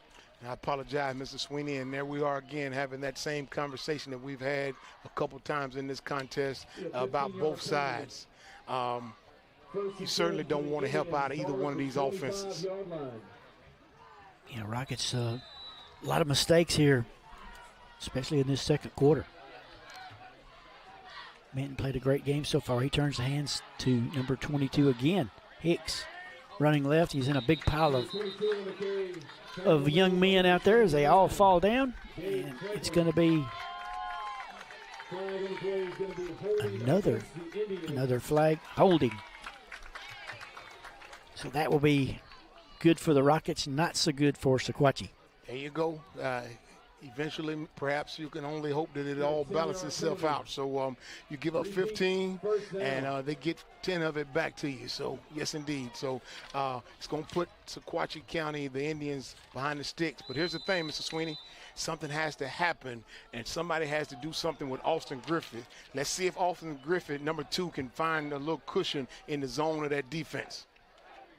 Minton working again out of the shotgun. Done it all night. He looks like he's going to pass. Looking downfield, Rockets chasing him. He's going to keep it, running to his right. A lot of room out there, still not on the ground, and the Rockets finally get him on the ground. But he's going to take it inside the 10-yard line to about the 9. And play is stopped. Do we have another flag, or is it just there's going to be a timeout? Timeout. Sequatchie County, as they get it down to the 9-yard line, does Minton. We're going to keep it here with you. And Mr. Sweeney, while we're keeping it here, I'm going to go ahead and say it to you, Mr. Sweeney. We're not going to disrespect Hunter Minton. That young man there is a special player. And we've seen him then not have any wide receivers available to him, and he was being flushed out of the pocket, and he got past 2 linemen and got downfield and showed his athleticism. He's special. All right back at it. Minton turns and hands to Hicks again. He's got plenty of room up the middle, and he's going to get it real close to he gets it into the end zone. He does. He gets it into the end zone. Didn't see a signal at first from the referee, but a touchdown for Hicks, just like it was easy, Noble. Well, Mr. Sweeney, I've said this already. He's required to be hit with shoulder pads, and he's required for you to hit him with some technique where you're going to need to thrust with your legs and put him down and have him go backwards. That young man there is going to fall forward, but he's certainly not going to fall with a hand. And the extra point is botched, and there's a flag on the play. Indeed, that one dribbled its way back there, and they're going to blow it dead. So I'm not sure exactly why they're blowing it dead, but I do see 2 flags down there. And the kicking game, Mr. Sweeney, I think it's going to be hard for the Indians to continue to want to kick the ball. Illegal procedure, so they're going to wave the whole thing off and try it again from 5 yards further back. 5-yard penalty. Repeat the try. A lot of mistakes by both teams in this ball game tonight. A lot of good things have happened, but we've seen a lot of bad things. And that's the thing about sports. You can look up at the scoreboard wow. and not look at you can look at the scoreboard and the stat sheet and not know that all this has taken place. Another high snap. The holder's going to take off with it. Again, tried to tackle him by the shoulder pads. Is the Rocket. It's number 6. He's going to just run it on in toward the end zone. He did not make it. The penalty cost him there as number 6 grabbed it up there, McIntyre, after the bad snap, but point no good, and the score remains 33-23. We'll be right back. Apex Bank has been named the #1 community bank in Tennessee by Independent Community Bankers of America. Located at 118 South Horton Parkway, we offer everyday checking, CDs, and personal loans. Secure, convenient online banking. Bank anytime, anywhere. We're your neighbors, proud to sponsor local events like the Forrest High School Fish Fry. Apex Bank, 931-246-7105. Apex Bank, building stronger communities together. Member FDIC, Equal Housing Lender. Your one-stop shop to keep your auto running smoothly is J&J Automotive. From routine maintenance to brakes, front-end alignments, suspension work, oil changes or AC work, all the way to transmission replacements or engine swaps, J&J has got you covered. See Mr. Vince or Mr. Matt Jackson at their location at 1791 Highway 99 Chapel Hill, or give them a call at 931-364-5602. Keep your vehicle in tip-top shape at J&J Automotive. 2:01 to go before halftime. Rockets down 33-23. Mr. Sweeney, if Jace could zoom in just for a second at the Rockets, look at where Quincy's at. They're basically saying we got to make sure we prepare for the onside kick. You have not seen a return man standing at the 28-yard line, Mr. Sweeney. I see Cruz over there. He's got some sure hands. They've already seen it, and they kick it right by him. They're going to kick it out of bounds. That's not a bad move if you're Sequatchie County with a 10-point lead at this point. And I got to tell you, I have not seen the film on the kicker for Sequatchie County, but there has to be some reason why both teams don't expect him to kick the ball. I can respect Quincy Mitchell being back there, but it seems as though Coach Palmer knew that he was not going to kick that ball away. I think you're right. Rockets may get an extra 5 yards. It went out of bounds in a pretty good Rocket spot, about the 44. I think they're discussing whether to tack on another 5 here. That would put it at the 49, and they are walking that way. And it is going to be Rocket ball at their own 49. Look at you, Mr. Sweeney. Know your rule book. I love it, sir. I absolutely love it. 2:01 remaining in the first half, Mr. Sweeney, and the Rockets could not have asked for a better scenario with the score being such as it is, with an opportunity to be able to put some points on the board before they go into the half. Morgan remains in at quarterback. Done a very good job. Looks to Quincy, gives it to him. Short gain off to the right of tackle. Does get it into Sequatchie County territory. It'll be second down. After about a 4-yard pickup, it's at the 48.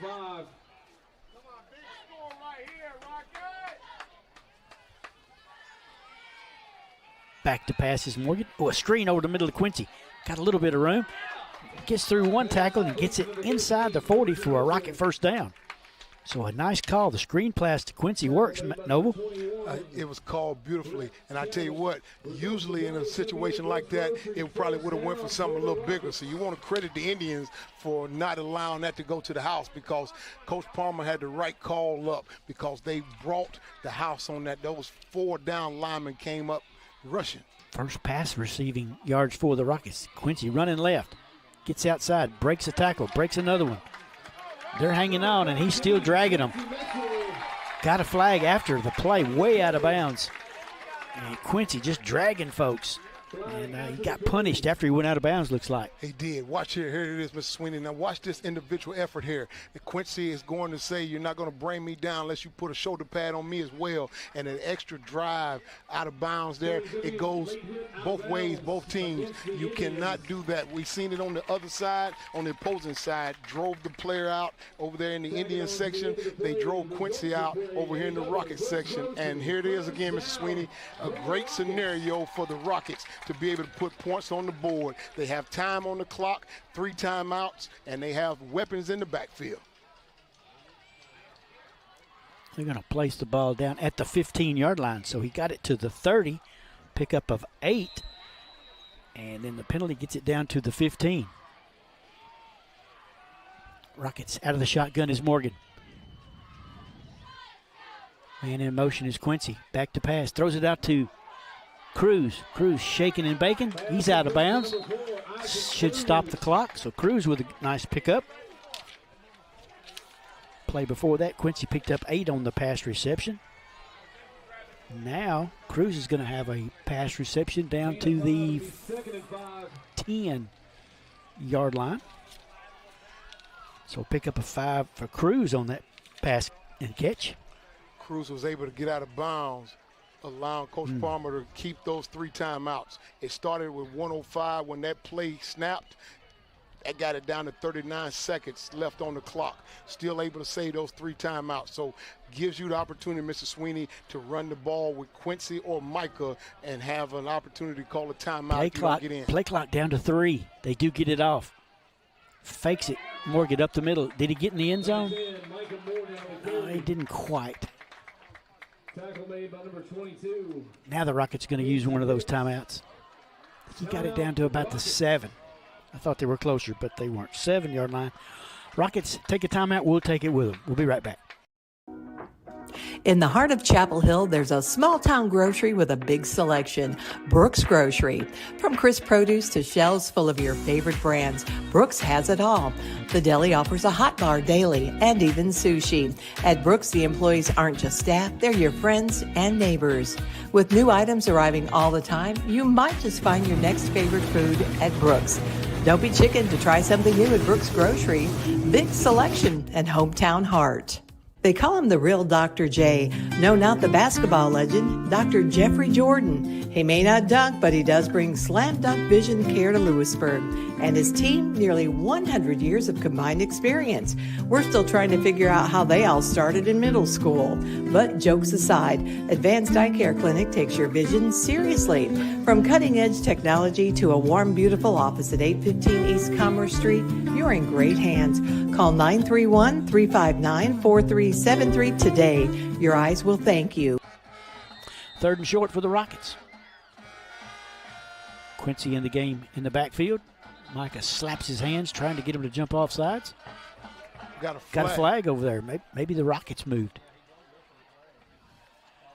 I think we faked ourselves out that time. It's against the Rockets. Had to move it back to the 12. Mr. Sweeney, not exactly the same down, not exactly the same distance, but we've had this script before when we were in scoring position and found ourselves moving backwards. And again, the opportunity has presented itself, and you got to take advantage of it this time. Shot ourselves in the foot, just trying to get Sequatchie to jump. And what do? We jump.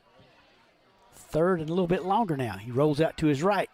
Pass caught in there. Who's going to come up with that catch? Is that Quincy? It is. Number 13, Quincy Mitchell. Quincy gets a little bit of that 5 yards back. Looks like it's down to the 4-yard line. So pick up of 8, timeout Rockets. We're going to keep it here, guys, this time. And Mr. Sweeney, now you have 1 timeout remaining. 24 seconds left on the clock. And what it does, it still provides you with that same opportunity where you say, if we can run the ball, and if we don't get in, we can call a timeout. So you have your full display of playbook and plays open in the playbook. 24 seconds to go here before halftime. It's 33-23. Sequatchie County out in front. A game of spurts for Sequatchie and the Rockets. Rockets got out fast. Sequatchie had a spurt of their own. They did. I would not mind seeing the Rockets go back to that play that they ran. I think it was Cruz on a 2-point conversion. I wouldn't mind seeing whatever is drawn up, because here's the thing. Whatever script you have with your sheet that says 2-point conversion plays, that's pretty much what this is right now. It's a 2-point conversion play, and you simply got to pull that out. And you got to, if you don't have, you got to have 2 of them. If the first one don't work, you got to come up with a second one. But here's the thing. I do not anticipate seeing this ball go in the air right here, because you got 1 timeout. The ball should stay on the ground, but I could be very wrong in making that statement. Rockets going to line it up. First and goal at the 4. Morgan looks to the sideline, sees what defense Sequatchie's in. Coach gives him some instruction, and we're about ready for the play to start. He's rolling to the left. He's looking. He fires in the end zone. Incomplete. Second down. Well, told you that I very well may not know what I'm talking about, but the beauty of it, Mr. Sweeney, is you have second down, and it only took off, I think, 5 seconds off the clock. So you got 18 seconds remaining. Opportunity again, still with that 1 timeout left. Technically speaking, you probably can run three plays if you needed to. Yeah, I like that. Gave the receiver a chance to catch it, threw it where nobody could catch it. If it wasn't going to go to a Rocket, it didn't go to anybody. And Rockets live to play another day. It's second and goal again from the 4-yard line. Everything you said, I concur with. Play another day and threw the ball where only his wide receiver could get it or no one. Morgan out of the shotgun again. Quincy behind him. Turns. He's going to fake. He's going to keep it up the middle. He's down to about the 1, maybe to 2, maybe the 1. Ooh, it is about the 1, and Rockets take a timeout. So he gets it down to the 1. We're going to stay with you here, Noel. So a pickup of 3, third down and goal. Morgan now 8 carries for 46. Quincy has 14 for 105. And Mr. Sweeney, it was a safe play because, again, you had in your back pocket the safety of that timeout. But here's the thing. You no longer have the safety of the timeout in your back pocket. You have 10 seconds left. Now, mathematically, you do have 2 plays available to you. You got this third down and fourth down if you need it. But here's the thing. What you do not have at your disposal is the ability to run the ball and not get into the end zone. So, again, it has to be something similar to what we seen when Micah rolled the pocket out here and threw the ball out of bounds. So, here's the thing. You have to maybe roll the pocket out again and have 1 wide receiver, or better yet, do you just drop back and leave open the whole field so you have at least 3 wide receivers, or 4 maybe? Do I see Cruz out there, number 4? I don't think I do. Look at this alignment that they have. This is a play we have never seen before. This is a tight set here, Mr. Sweeney. Real tight. Quincy's going to take a direct snap, it looks like. Runs it right up the middle. He's going to make it into the end zone for a Rocket touchdown. What a call. Rockets 6 points with 7 seconds to go. Cuts it to 33-29. They made it clear, Mr. Sweeney, with the alignment, they made it clear. There's no wide receivers, no tight end, no quarterback into the game. So you simply know what we're going to do, line up. Coach challenged the players, and they owned up to the challenge. And that's how you want to go into the locker room, Mr. Sweeney. We give it to our bread and butter, Mr. Quincy Mitchell. A 1-yard touchdown run. 15 carries, 106, and 2 touchdowns for Quincy tonight. Garcia tries to get the Rockets within 3. Cruz with a hold. Kick is up. Oh, it got partially blocked. Well, actually blocked, and I don't think it made it over. No good again. So the special teams have had so much trouble here tonight. 7 seconds to go before halftime. It's 33-29. That could be big. You said it, Mr. Sweeney, and we've talked about it. There's been both teams where not only the kicking game, but you have to wonder exactly what's going on, because there's penetration that's taking place up the middle that both teams are giving up in the middle. And just simply put, you've always known that in the kicking game, we got to make sure that we all block down, and you got to come off the edge. And if the kick is ever going to be blocked, it's got to be blocked from somebody coming off the edge. It can never be blocked up the middle. Both teams really lackadaisical on their special team extra point and field goal kicks here tonight. Just not what either coach had expected out of them, I'm sure. The two quality teams out here, but the special teams right now for both of them is just not there. And here's what will hurt quite a bit, Mr. Sweeney. I'm even hesitant to say it, but you know me, I'm going to probably go over and say it anyway. Go ahead. You don't want to get to the end of this game and the math end up working out to where those extra points hurt one of these teams right here, because these are two special teams. After being so good all year. Yes, indeed. For something like this to happen, I mean, it's just something all the time. It's life. Life's happening right here tonight in the game of football. Squib kick down the middle, going to be taken. Running it right back up the middle. Now out to the left. I think the clock's going to run out if we don't have a penalty, and that play took a really long time. And if there is no flag, the half will end. And your score at halftime, Sequatchie County 33, the Rockets 29. We'll be right back. At Elite Electrical, our team of licensed professionals brings precision and care to every project. From residential upgrades, light commercial installation, rewiring homes, or installing energy-efficient lighting in businesses, our expertise shines through in everything we do. Elite Electrical now offers HVAC services for both residential and light commercial projects as well. You can trust Elite Electrical to power your world with safety and excellence. Chapel Hill is growing, and so is First Commerce Bank.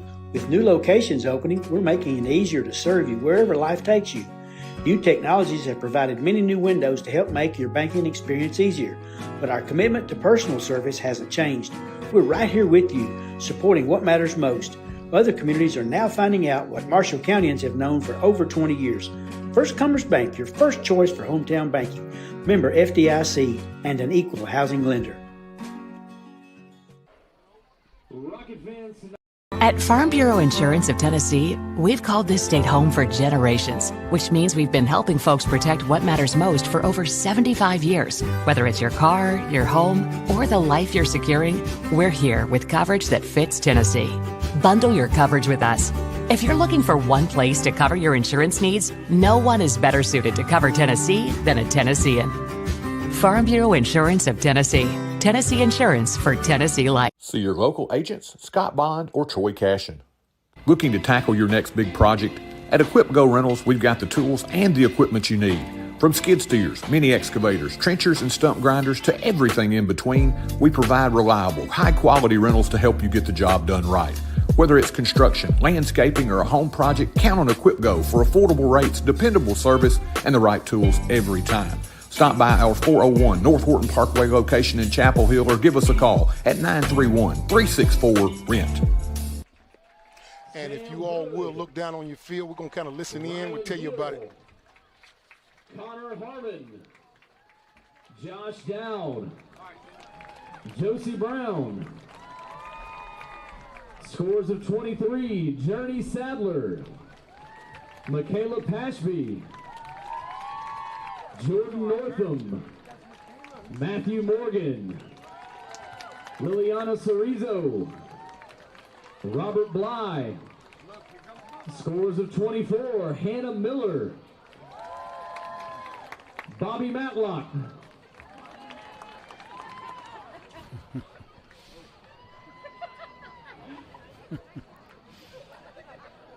Brian Ellis,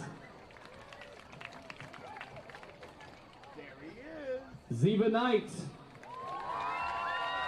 Reagan Cook, Isaac Brown, Lauren Baker, Charlie Armstrong. Scores of 25, Love Patel, Kylie Carlson, Ember Bruce, Caden Anderson. Scores of 26, Peter Wilson, Chloe Slavko, Joshua Guzman, Cade Grizzle. Scores of 27, Elijah Burris. Scores of 28, Jaylee Sherry, Jocelyn Phillips. Scores of 29, Alex Whiteside, Nathaniel Carter. And a score of 31, Suzette Francis.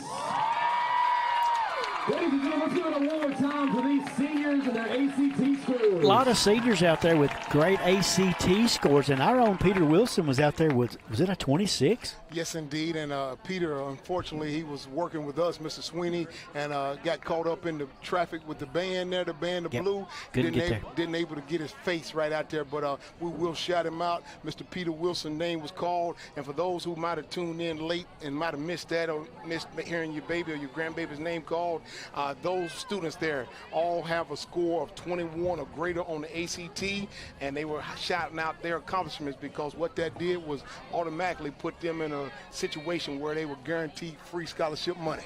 A lot of student athletes out there. One of my favorites, they called him, Coach Burkett called him Bobby Matlock. He's going to be one of those Rocket golfers with a chance to go to the state tournament. What a student athlete he has been for the Rockets. That's Houston Bobby Matlock, as we affectionately know him as Bobby Matlock now, I guess, Noble. But Coach Burkett, so proud of him and his golf efforts. Hadn't been playing golf all that long, I don't think, but those guys and girls have put together a great effort, and both of them are going to have a chance to go to the state tournament next week at Henry Orton. And that's a wonderful thing there, and I don't want to miss over the fact that Mr. Matlock, you talked about him. First time I was introduced to him was out here on this football field, but I think the young man, since I've been coming around the Chapel Hill, I've seen him play 4 different sports. So I'm glad to hear not only his accolades with the golf, but certainly glad to see him out there getting accomplishments for his academics as well. So great job, Mr. Houston Matlock. Yeah, Rockets halftime score, missed the extra point. It's 33-29. Sequatchie leads it. Can we take a break, Jace, as we hadn't had time to say thanks to Jace, but Jace and Peter have been real busy as a lot of points back and forth. But we'll let Jace take us to a break right now, and we'll be right back. Lewisburg Animal Hospital is Marshall County's premier small animal veterinary hospital. As part of the community since 1977, our 4 doctors and highly skilled team offer preventative care, internal medicine, general surgery, and ultrasound. In addition, Maggie Rue Pet Retreat and Grooming Salon is located adjacent to the hospital and offers a full-service grooming and lodging for your companions. Give us a call to schedule an appointment. Lewisburg Animal Hospital is proud to be your other family doctor. When life gets full, Highway 99 Storage makes space. From everyday storage needs to your biggest seasonal projects, our units have a wide range of sizes to give you room for it all. Need a home for a camper or a boat? We've got secure parking too. And when your belongings need extra protection, our climate-controlled units keep them safe from heat and humidity. Highway 99 Storage, your space, your way. New units are now available. Call 364-5678 or visit highway99storage.com and rent online today. You do the band.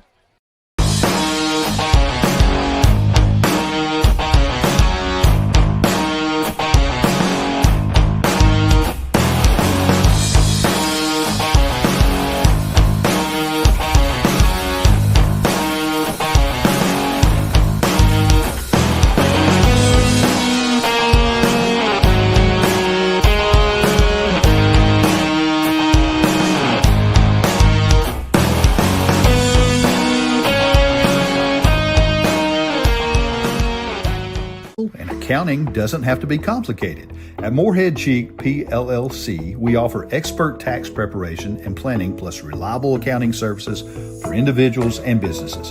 Whether it's April or any other month of the year, we're here to keep your finances in order.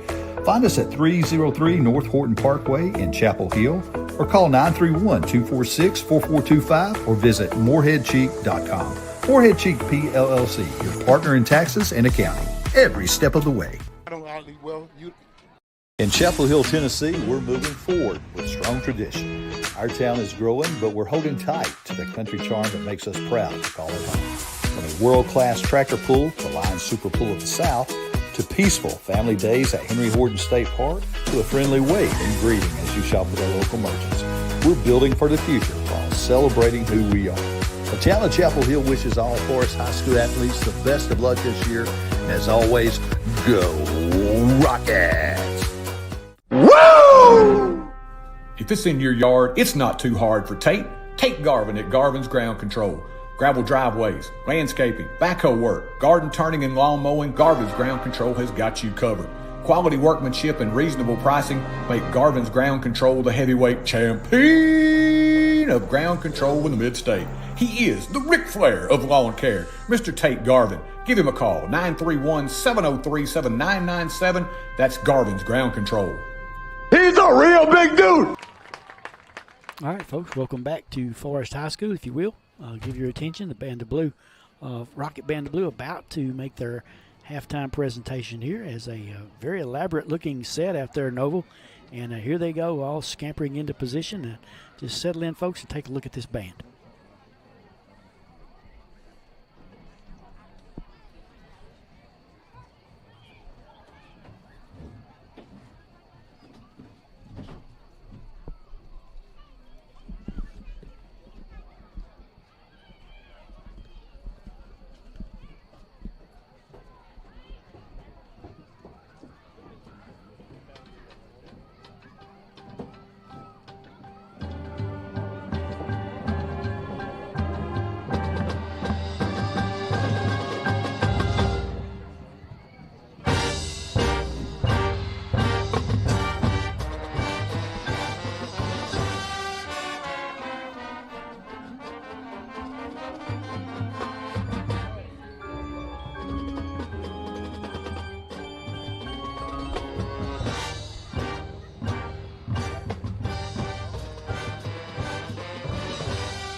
my knowledge of the wilderness to stay one step ahead.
Having turned the tables on him, a mix of triumph and relief washed over me as I claimed my victory. I had not only survived the most dangerous game, but also discovered a dark truth about humanity. The thin line between predator and prey.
All right, what a performance by the Rocket Band of Blue. As folks, you just witnessed both offenses here tonight had their offensive game on.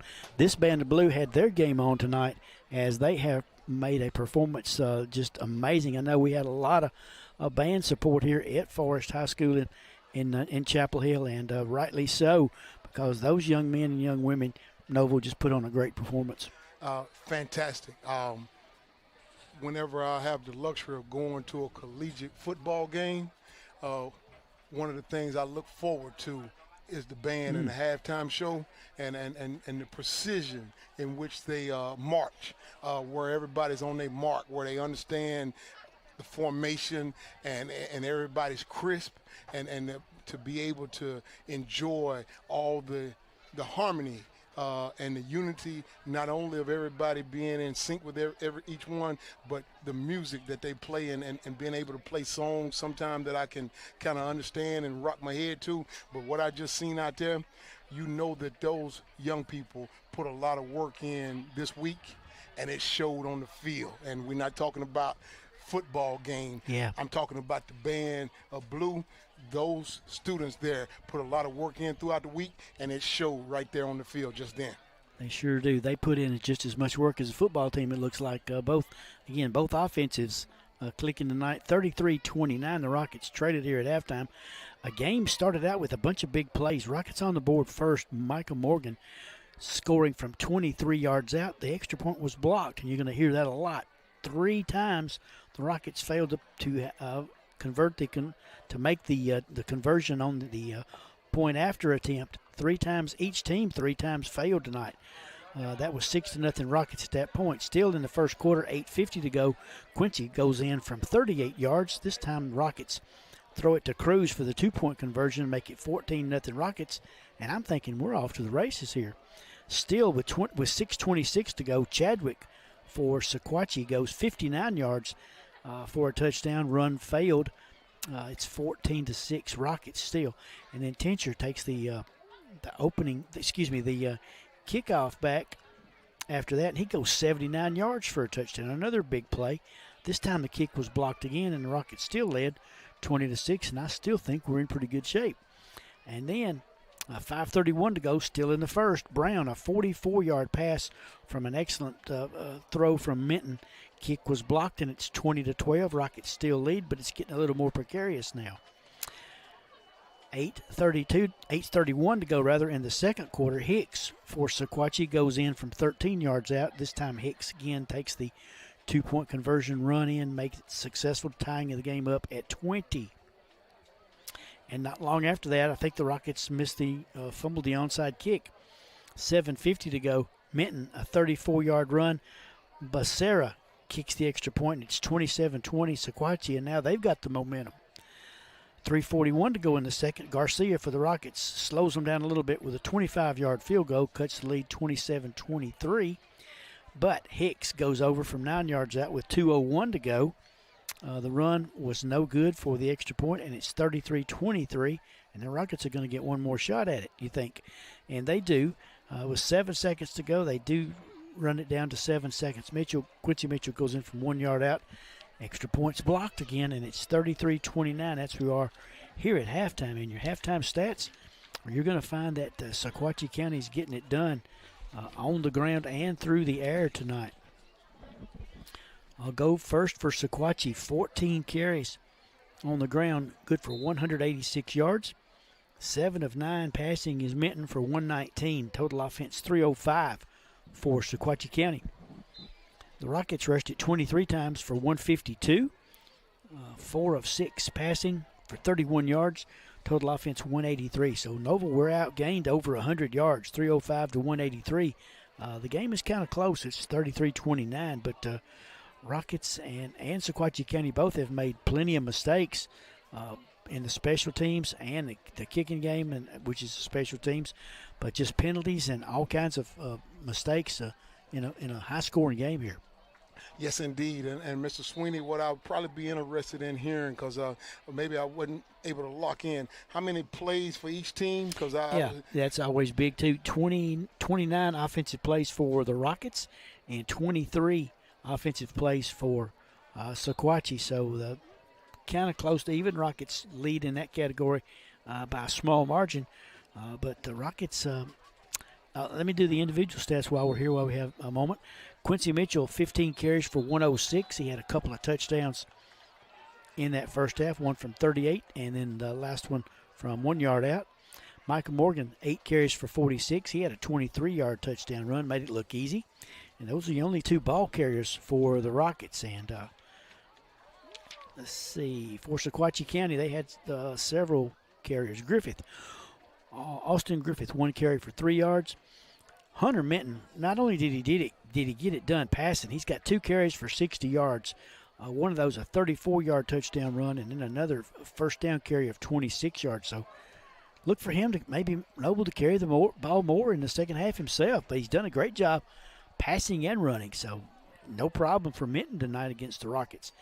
Chadwick, number 21, he's got 6 carries for 78 yards. He had a 59-yard run. Made it look easy, too, as well. And then laid low, 1 carry for 2 yards.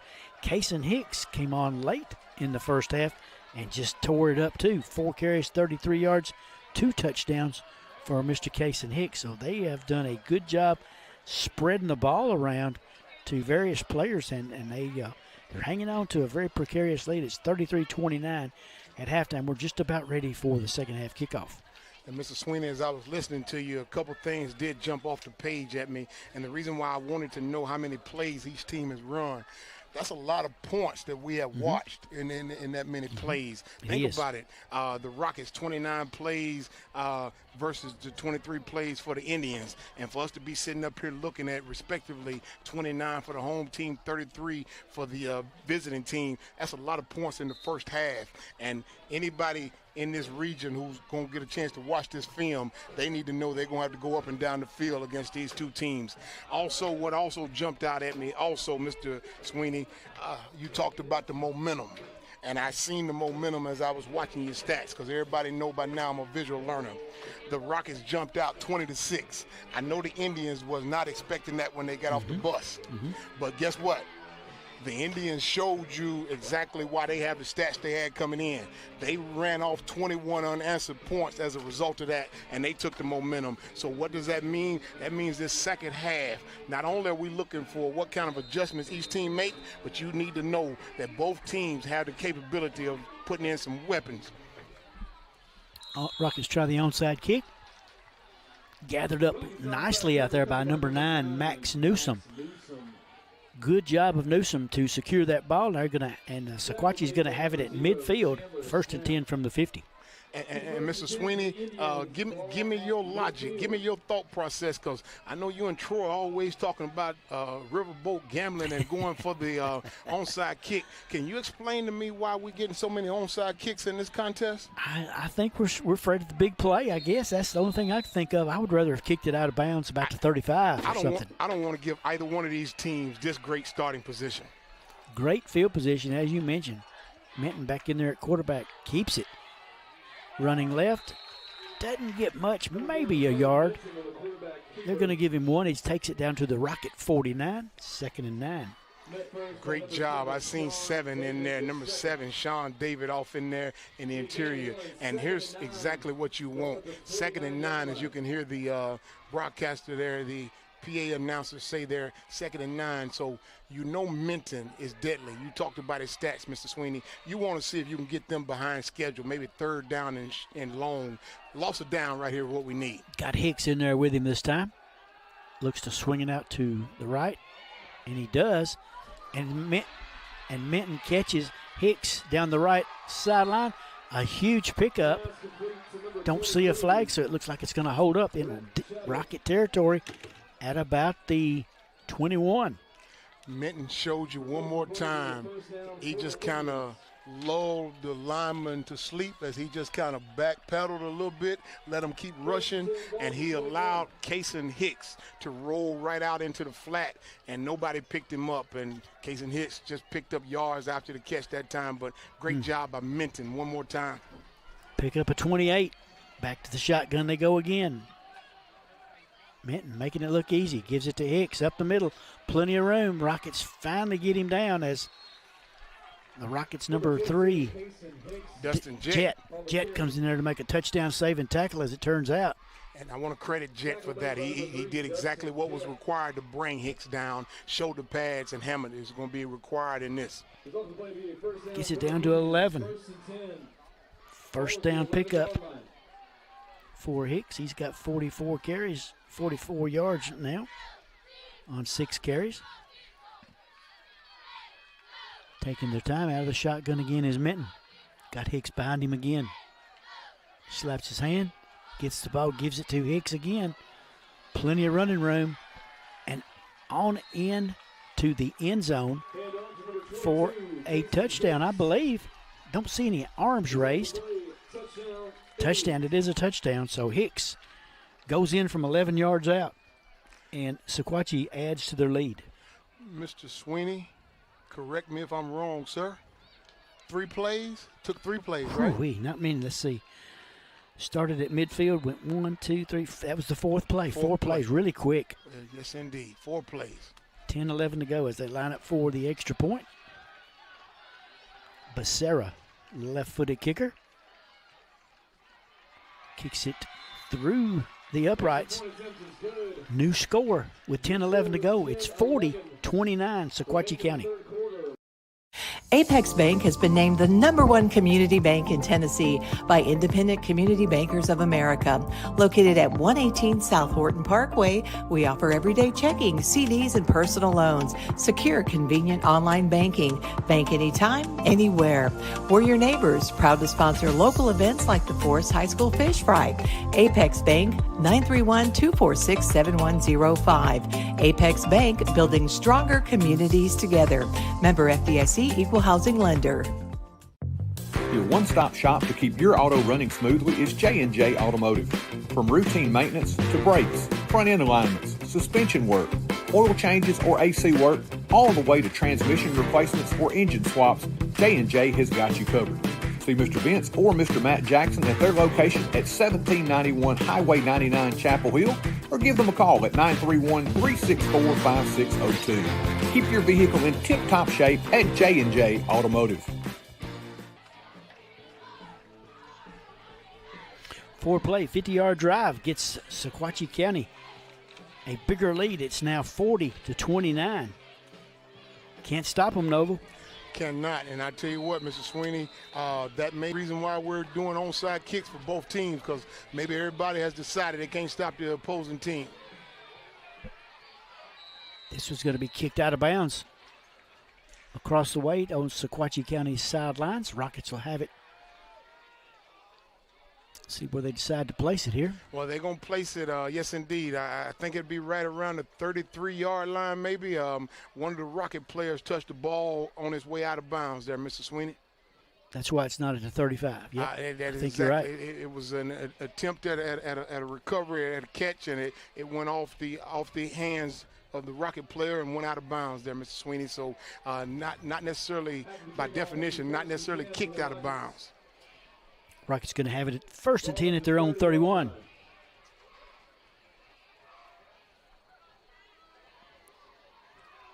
Quincy in there at tailback.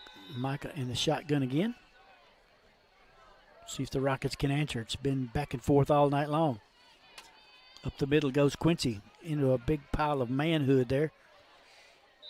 I think the flag threw in there late somewhere. No?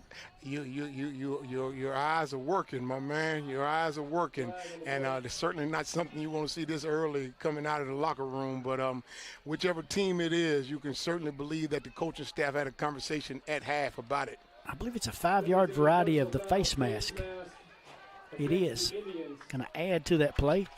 Penalty gets it out to the 38. So Quincy got it to the 33, pick up a 2 plus 5. And before you don't get too upset with Mr. Sweeney, but as a coach, you can accept a 5-yard penalty because that's just come with playing the game and inadvertent. It's the 15-yard variety and those 10 that push you back when it's holding or false start on offense. Those are the ones that hurt. But you can take the 5-yard variety of that one. 2nd and short for the Rockets.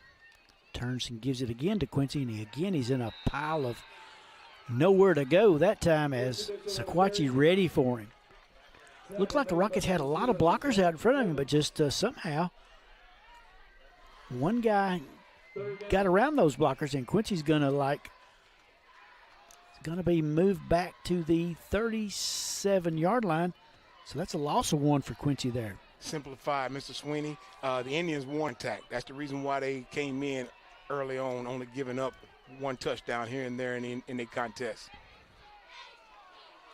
Big 3rd down. If Rockets want to keep possession here, they got to pick up a few yards for this 1st down. Throws over the middle. Caught. Who's got it? It's sure-handed Cruz. That's who you go to when you need a big play. When a clutch play comes, Cruz has called his number. He's going to be ready. He gets it out to the 47, 1st and 10 Rockets. Watch Isaac Cruz. Watch him go find the soft spot of his own in this Indians defense. Look at him curl up right there and give Michael Morgan an opportunity to be able to hit him on that 4. And that's why he came into this contest with 13 receptions for 225 yards. Also, did I mention 292 yards all-purpose? That's Mr. Isaac Cruz. He's got 2 more tonight for 15 more to that total, Noble. 1st and 10 Rockets at the 47. In the shotgun. Little reverse this time. Not fooled is Sequatchie, as they had that read pretty well as Tincher tries to get around, but boy, they're there waiting on him that time, Noble. Tincher a loss on the play. A good defensive scheme by Sequatchie there. Back to the 41. Max Newsom, number 9, 0, Jack Evans. Number 0, Jack Evans, and number 9, Max Newsom. And as you said, not only did they snuff that out, but they happened to slow down the young man that clearly may be the fastest Rocket out there. And if he can get around the edge and get a misdirection, he could be dangerous. Into the shotgun. Drop it back to passes Morgan. He's rushed. He's flushed out of the pocket. Holds the ball. He flips it in the air. I don't know if they're going to get intentional grounding or not. There is a flag. That may be coming up right here. That will be the case. It did not get back to the line of scrimmage, and no wide receiver in the vicinity there. And the side judge there, Mr. Sweeney, just so politely laid his flag right on the ground there. He'd have been better served to keep that one and just take his loss and live to play another day. But now that's going to back us up a little bit further, and I think we're going to lose the down as well. You got it all. You in the rule books again, Mr. Sweeney. Loss of down, loss of distance. Yes, indeed. Down and distance. So they're going to decline it. I thought it was automatic, but no, it's not. They're going to decline it, and the ball goes out of. It's still at the 41-yard line. Well, now you got me wondering what the rule books say. Yeah, I didn't understand that one. I thought it was an automatic. Wow. I thought it was an automatic mark-off, but Rockets get a break there. Maybe somebody can explain that to us one day, Mr. Sweeney, because I thought we understood it, the rule book the same on that case. So it just falls incomplete. They're conferring again. Maybe this guy's going to come in and say, "Hey, Mr. Whitehat, we do need to mark that off." Well, let's see, Mr. Sweeney. Until they change the rules, rule, it's no penalty if you don't take the. It's not even like the penalty happened if you don't take it. If you don't mark it, it would have to be considered an incomplete pass, Mr. Sweeney, and that you can't call it that. But we got a flag, so. Well, all right, incomplete pass, I guess. The flag shouldn't have been thrown if it's just an incomplete pass. Maybe they picked up the. No signal, though. When you go back and find it in the rule book, please let me know, Mr. Sweeney. I'm with you. I'm confused. I thought it was going to be a definite mark-off, but the Rockets dodge a bullet there. Still in a predicament. 3rd and long now. Back to the action as the white hat referee says, we're ready. Rockets from their own 41. Got to have something big. Do we go to Cruz again? Oh, dangerous passes. They were waiting on that screen. It was behind the line of scrimmage to Quincy. It falls incomplete, but boy, were the Rockets lucky. That bounced up in the air a time or two. It falls incomplete. Brian Santos, number 57. He's a junior for the Indians. And I'll tell you what, I don't know if he's seen that in film study or what, but I have not seen number 57's name all night called. He may have been spying that time. That was a good spy job if it was, because Quincy had no chance to catch that. He was wrapped up as the ball arrived, almost before it arrived. No pass interference behind the line of scrimmage, so a good job defensively by Sequatchie. First punt of the night, I think, for either team here. Great punt. Bounces like a 9-iron on the golf course down to about the 24-yard line of Sequatchie, and that's where they'll have it. Mr. Sweeney, I'm going to give you another first, and you let me know if I'm mistaken again. You said that's the first punt of the night by either team. I think that's the first time all night that either team has not crossed the 50, I believe. So there has not been a case for a punt. Very possible. Because most times it's been an onside kick, and they got the ball somewhere around the 40 or you know. Exactly. Yes, indeed, somewhere around the 40, 45-yard line. So that's the first time no team crossed the 50. So that's the reason for the first punt.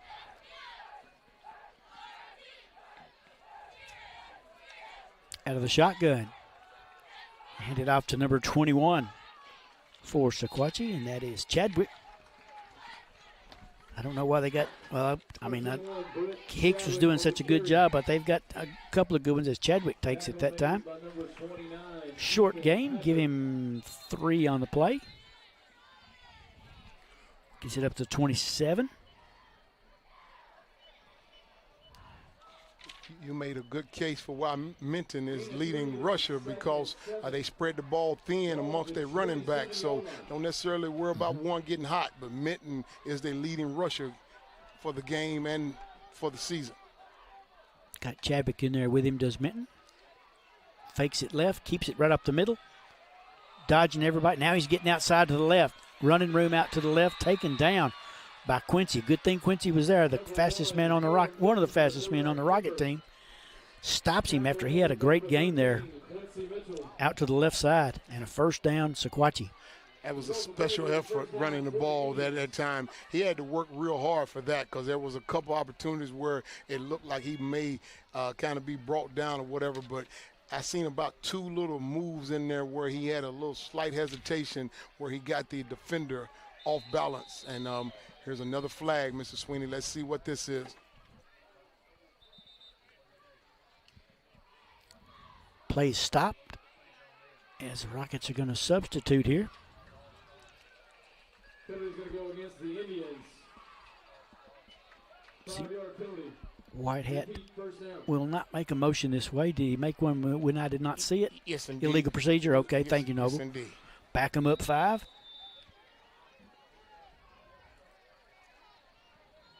Move it back to the 38-yard line. Still in the shotgun is Minton. Couple of wideouts to the right. Gives it to number 21, running left side. This time, no room as the Rockets block it up good that time, Noble. They did, and I tell you what, this right here could be huge, Mr. Sweeney, because not only because of down and distance, but if I'm not mistaken, I want you to take a look here. Gabe Franklin, I believe, the junior, number 79, is an opportunity to be in the backfield there. But this is a huge play right here. Not only does it get the Indians behind schedule, but it slows down the momentum there. Look at that little push we have there, and that's how you stop an offense like this. You have to win at the point of attack. Second down. They've got to get to Rocket territory for a first down at the 44. Minton flushed out of the pocket, running to his right. Heaves it downfield. Oh, that looks like interference on the Rockets, and it is. Face guarding that time, and maybe not a bad penalty, 15 yards versus we're going to get 30 on it. So that ball was going to be caught, pretty sure. So not a bad penalty, but you got to get better position. And here's what I don't want anybody to lose sight of. Again, Minton was flushed out of the pocket.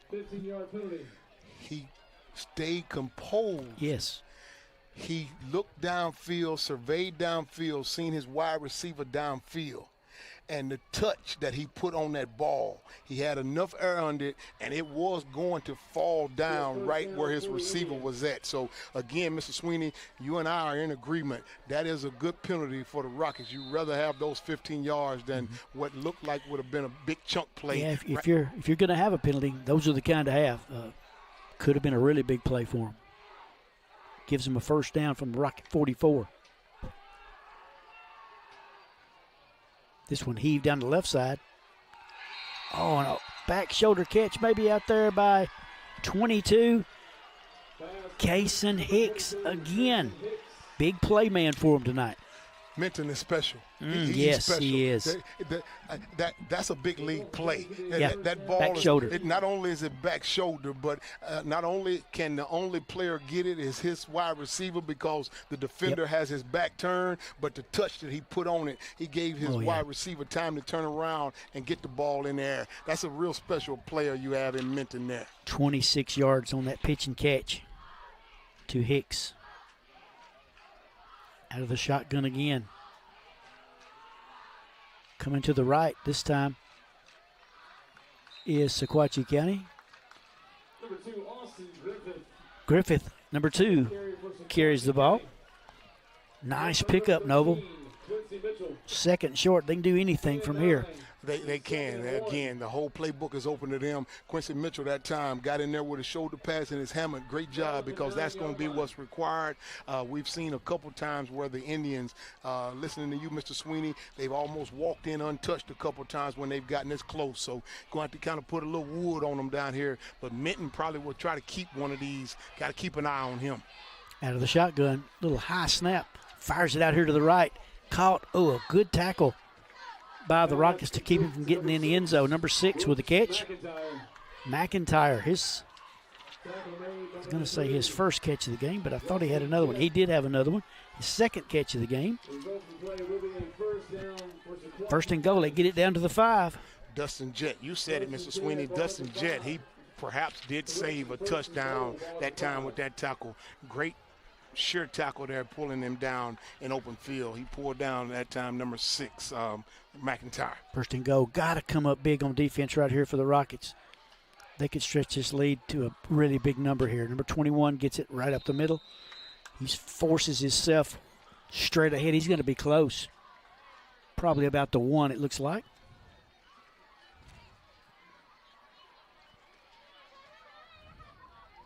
Down to the 1 yard line, do they go? Number 21, Brett Chadwick on the carry, met by a host of Rockets. Chadwick gets it to the 1. Pick up a 4. He's got 86 rushing yards tonight on 9 carries. Out of the shotgun from the 1. 21's got it. He's pushing the pile. He spins off of it and goes into the end zone for a Sequatchie touchdown.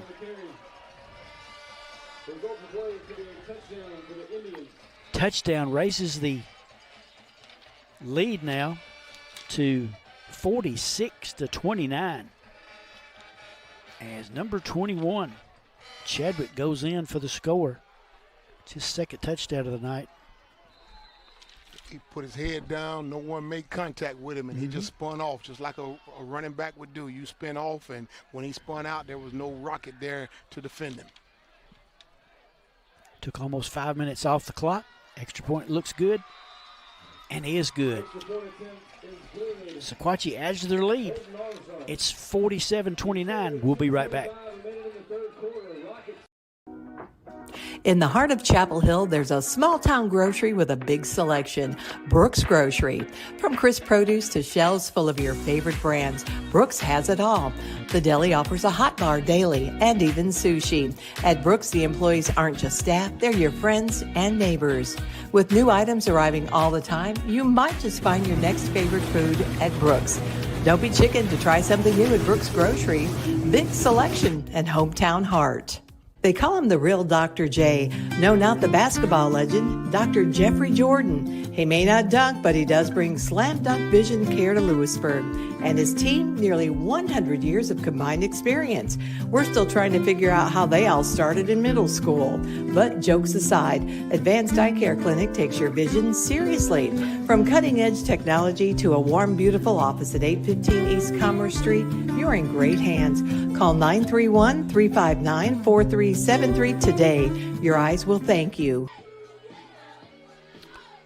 2 quick touchdowns has Sequatchie County out in front now, 47-29. A pretty good spurt for them to start this third quarter, Noble. Took a lot of time off the clock as well. They did. They have the ability to run the ball and pass it. Kicks it deep. Quincy gets it at the 15. Takes it up the middle, dragging people along. Going to carry it out over the 35-yard line, and Rockets will have it there, 1st and 10 to start this drive. Got to have something big here pretty quick, too. You do. I like when things are made simple for me to understand. Now they decide to kick the ball deep, and I'm not real sure. I still can't figure it out. I think it's because the lead is expanded, and they had a chance to kick it over his head, but Quincy's head, but they didn't do it. What you're telling me is in a close, contested game, they want to give the opponent good field position. But if they stretch the lead out, they want to kick it down deep and make you drive the field? I think that's right. Wow. Motion goes Quincy to the left. Ooh, bobbled. Oh, he's going to be clobbered. Morgan had to take his eye off it just a minute as was bobbled by him, and that gave the defense just that extra split second to get to him. No chance for Micah that time. Lost back to the 31. That's number 51, Harrison Smith. We called his name early in the first half, and Harrison Smith was able to get back there. And I don't know if he was unblocked or whatever, but you certainly, as a quarterback, you don't want things to play out like that. You don't want the ball to be snapped high, and you have to take your eye off of it, as you said. But you certainly don't want to finally look down and see 51, Harrison Smith, in your face. Make it a loss of 6. It's back to the 32. 2nd and 16. Back to pass. He's flushed out of the pocket. Slings it deep.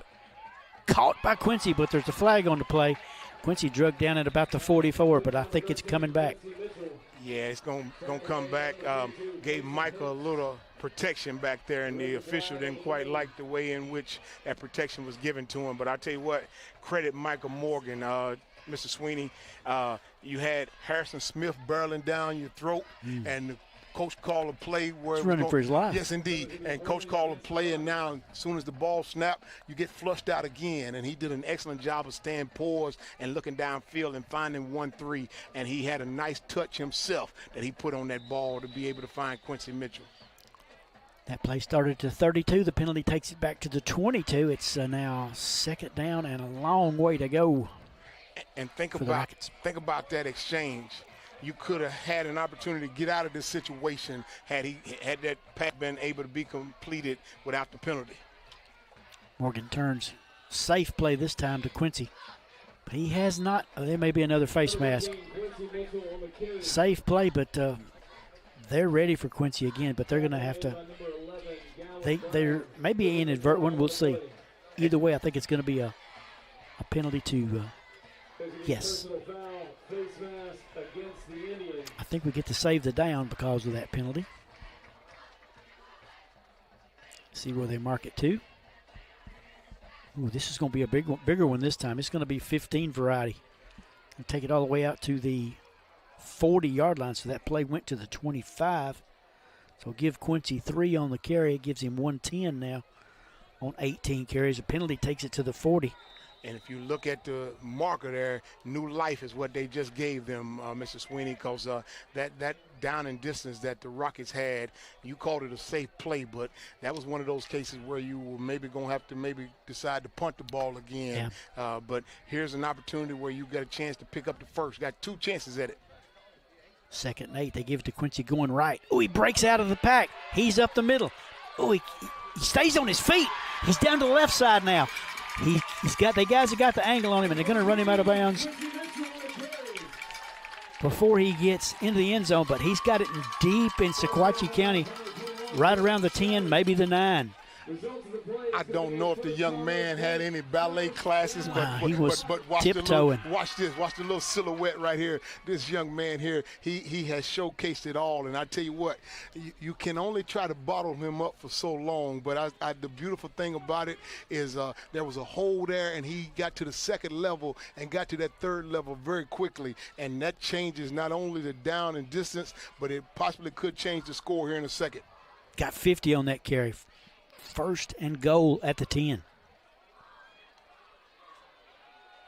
Morgan keeps it on that patented play that he fakes so well. He's going to carry it in the end zone for a Rocket touchdown. Everybody looking for Quincy to get it.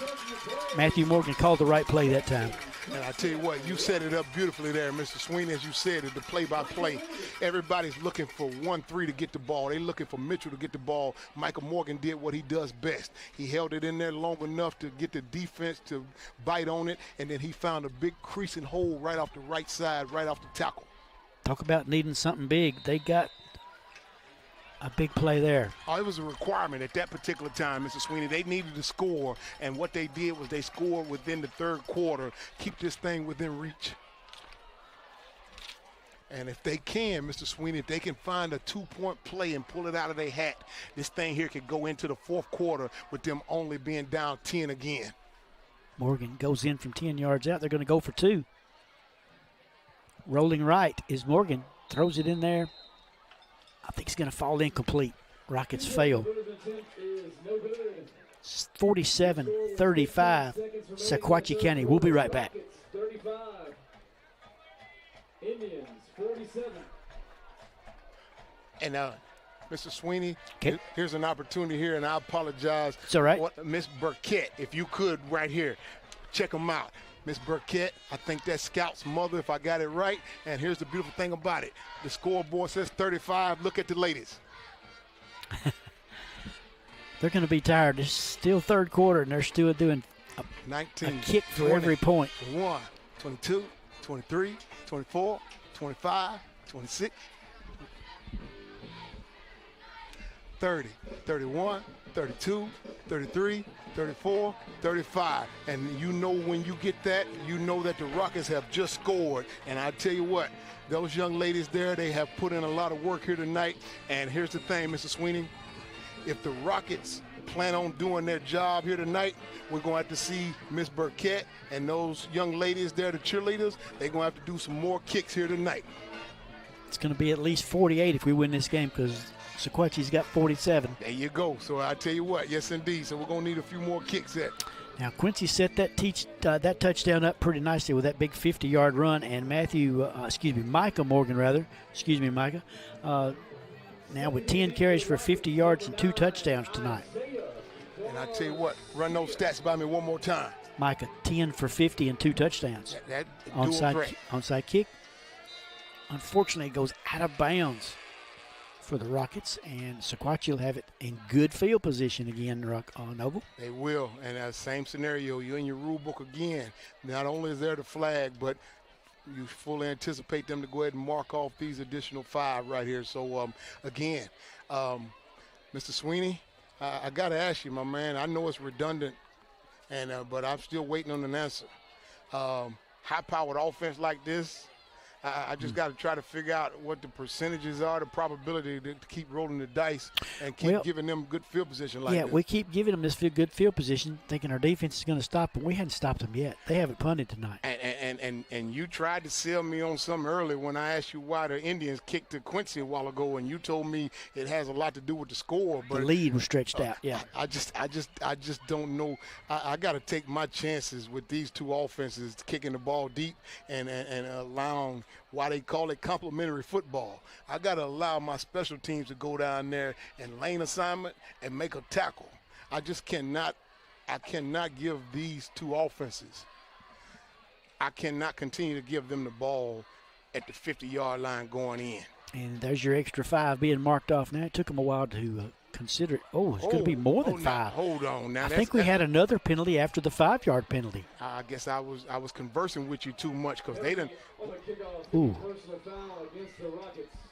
I got a feeling that's something different there. Down to the 31 now. PA announcer said personal foul, Mr. Sweeney. Yeah. So, wow.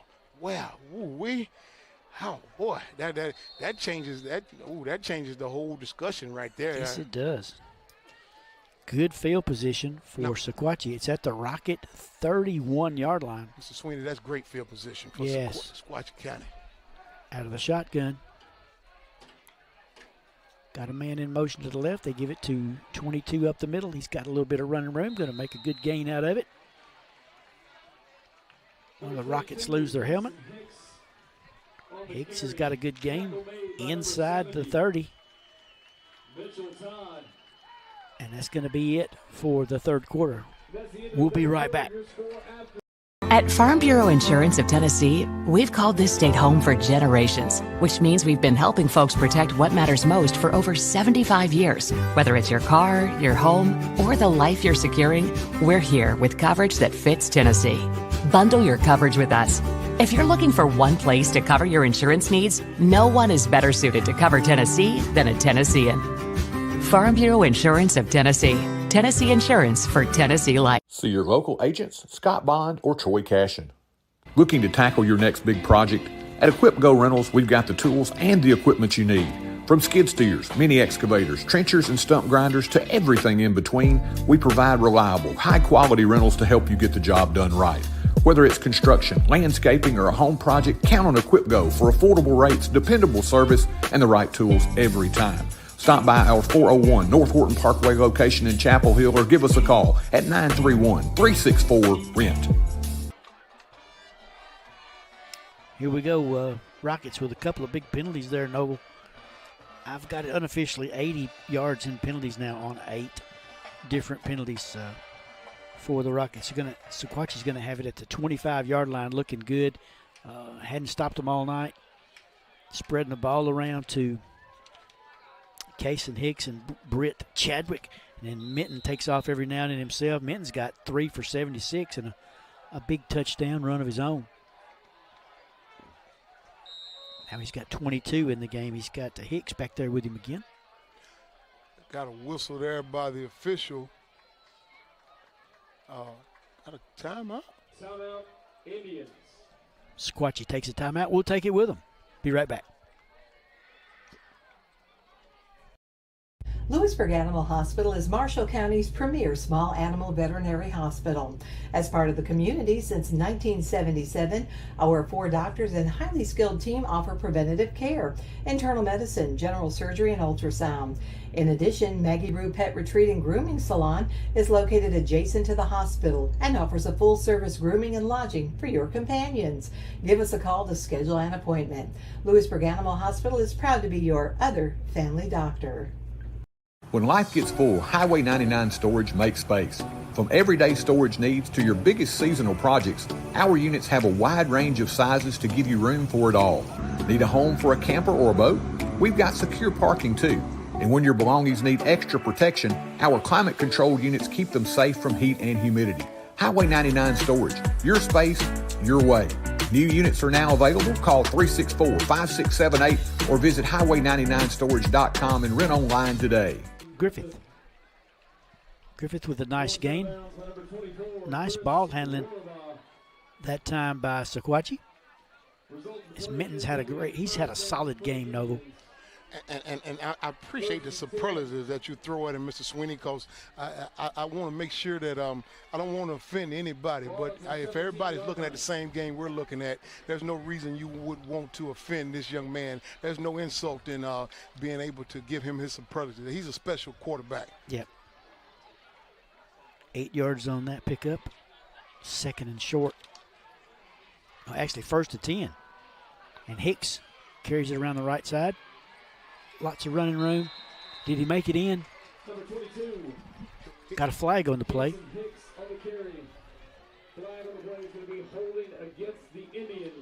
It's going to be brought back with a holding call. Lots of penalties by both teams.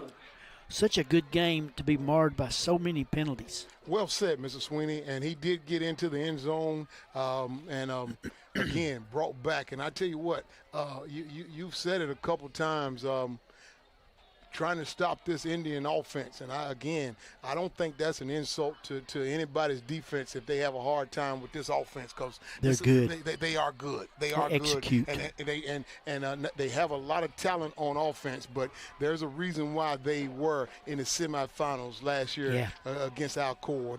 This is a good team that you're looking at in Sequatchie County.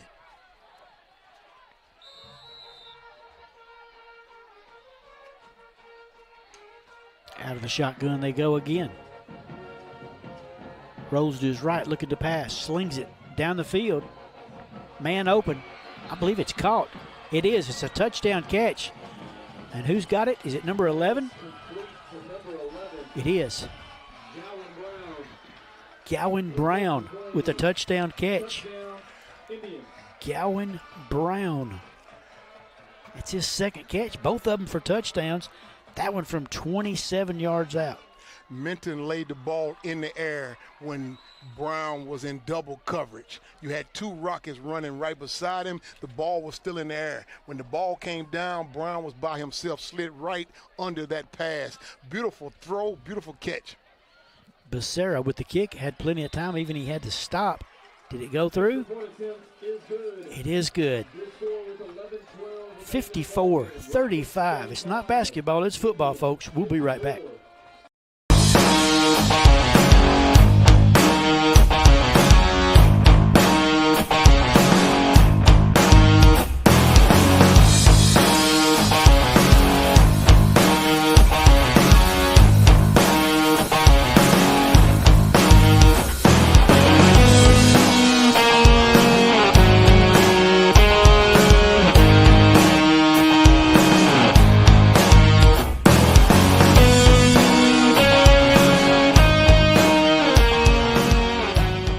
Accounting doesn't have to be complicated. At Morehead Cheek PLLC, we offer expert tax preparation and planning plus reliable accounting services for individuals and businesses. Whether it's April or any other month of the year, we're here to keep your finances in order. Find us at 303 North Horton Parkway in Chapel Hill or call 931-246-4425 or visit moreheadcheek.com. Morehead Cheek PLLC, your partner in taxes and accounting, every step of the way. Mr. Sweeney, we're back, and you and I, we were having a conversation, and the conversation I was having with you, Hunter Minton number 1. Number 22, Kason Hicks. And number 11, Gowan Brown. All 3 of those guys are juniors. They're going to be around another year, my man. They've put up 54 against a good Rocket team. Not necessarily defensively well tonight, but 54, and we still got 11 minutes to go. Kick it short again. The Rockets cover it up about the 48-yard line. 1st and 10 from that point. 54 points, and we still got 11 minutes to go in the ballgame. Entertain me, Mr. Sweeney. You know I like every once in a while to request your indulgence. Indulge me for a second. Why did they do the onside kick then? Well, they got the big lead. I'm thinking they're going to kick it long, and they don't. That takes a chance. We almost picked that up and ran it back for a touchdown before. I mean, they're taking a chance. I don't agree with that one. They putting a hole in your hypothesis, sir. Yeah, I'm not real sure why. I can't figure it out. They're giving the Rockets great field position. Let's take advantage of it. Give to Quincy running left. Sliding through there. A lot of guys trying to tackle him. 5, 6, 7 guys in on the tackle. He's going to get it almost to the Sequatchie 45. Not quite. They're going to mark it at the 46. Sequatchie 46, so that's a 6-yard pickup for Quincy. 166 on the night, 20 carries. Mr. Sweeney, we got less than 11 minutes left in this contest. Braden Bourne, number 1. Number 4, Isaac Cruz. It's time to put the ball in the air. Yeah, Cruz got the sure hands. Bourne, a good pass receiver as well. He does drop back to pass, does Morgan. Slings it out here, down the sideline. Incomplete. Quincy there, but the pass just not on the mark. Not a bad pass, but falls incomplete. Actually, stops the clock. Mr. Sweeney, I'm going to say it was a great pass because here's the thing. There's only one way that ball could have been completed. It would have had to been thrown towards the sideline, and Quincy had a lot of room towards the sideline. He would have had to go to get it. That was going to be a hard ball to get in there. The reason why, Britt Chadwick, number 21, you got to give credit where credit is due. He's out there, yeah. He's a player. He had blanket coverage that time, yes, indeed. Rockets trying to get it to the playmaker. Not a bad choice there either. I agree with that as well, sir. Out of the shotgun. This time Quincy running left, now back up the middle, nowhere to go this time. Shut down for no gain. I believe it's going to be 4th down. He gets it back to the line of scrimmage, and that's all, 46-yard line. We will not be punting here. You ain't got to worry about any more punts, my friend. 4th down and about 4 maybe to go. Rockets got to go for it, down by a lot. Trying to get them to jump, they don't. Very disciplined team. Even though they got a lot of penalties, I still call that discipline right there. Out of the shotgun, looks out to the right. Where's the ball at? Isaac Cruz has it, Mr. Sweeney. And I tell you what, if you want to know where it's at, ask Mr. Peter Wilson. We're going to replay it for you. I got to see that one again because I completely lost it. Good ball movement there by Micah Morgan. Watch Isaac Cruz come off the line. Watch him set up. You see him, he kind of juggled his way off in there, jostled around a little bit and found a little soft spot in there and showed that forward to Micah. And I tell you what, I don't mind seeing about 2 or 3 more passes out of the next 5 plays. Pickup of 8 for Cruz and a 1st down. 3 catches for 23 yards now for him. Morgan back. Flushed out a little bit. Oh, hemmed up in there that time. Makes the most out of not much as he gets to the line of scrimmage, maybe a yard. It's going to be down at about the 37, 38-yard line. Good job of hanging on to the ball that time as well. He had a lot of people around him. He did, and when you say around him, the only place to go actually was to step up in the pocket, and that's where he ended up stepping up in the pocket. The Indians had both edges sealed off, so they did a fine job. There was not going to be any case of Michael rolling the pocket out that time, so flushed up, and the pressure came so fast he didn't have time to look downfield. 2nd and 9, here's the call. Cruz coming this way. That play was just going to be offsides against the Indians. On the Indians, 5-yard penalty. Makes it a little bit easier for the Rockets, but they got to have some yards in big chunks now. They will. And you said it right, Mr. Sweeney. Two things.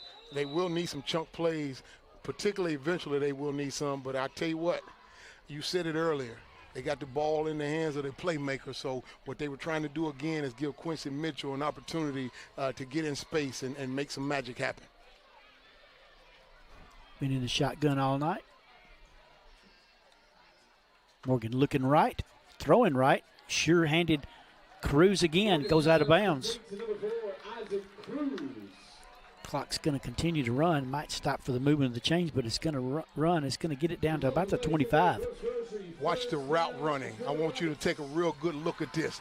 Watch Isaac Cruz go up there, and he got in the flat out there and did an excellent job of making sure that he stayed not too far from the boundary, but he gave enough cushion for Michael to be able to get in there. Accurate pass by Michael Morgan. 4 catches now for 30 for Isaac Cruz tonight. Got it down to the 25, first of 10 Rockets. And he's going to probably need about 4 more catches before this contest is over. 7:30, inside 7:30 to go. The Rockets down by 19. Rolling to his right, looking, throwing, intercepted. Intercepted by Sequatchie. Did he stay in bounds? And who is it? 22. That is the man for Sequatchie. Hicks with the interception. Rockets turn it over. First and 10 for the Indians as the INT by Hicks. What a solid player he is. He is. On both sides of the ball. Yeah. On both sides of the ball. Yes. 7:18 to go. Rockets sure enough behind the 8 ball right now. Sequatchie takes over at the, it's at the 16-yard line. So Rockets were driving, but just tried to make something happen. You can't blame them for that. Just trying to make something happen. But Hicks up to the task with the interception. Gives it right back to this high-powered offense. Running to the right is Sequatchie. This is number 21 this time. Now we're looking at a dose of Chadwick. Doesn't matter who's in there. They're getting chunks. They are, and if I buy into your concept now, Mr. Sweeney, I would not anticipate the Indians putting the ball in the air. I can see that as well. It's going to be 21. It's going to be number 1, and whomever else may want to get the ball, but it's going to be a mixture of those 3 runners that they have running the ball. Pick up a 7 on that play for Chadwick. Second and short. He's got 94 on 11 carries. See who gets it that time. Chadwick again. He may have a first down. Yes, the sticks are moving. Chadwick picks up the first. Ball placed down at the 27-yard line. Pick up a 4 and a Sequatchie first down. And the interior of the defense for the Rockets, because there's another run coming.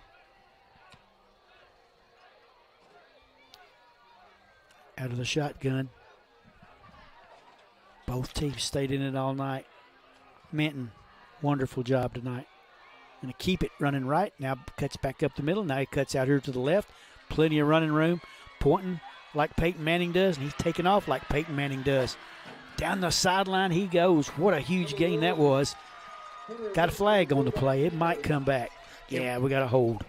Wide receiver was holding at the 45-yard line. That's why it was so open. Yes, indeed. That's why I provided the block. Now, here's the thing.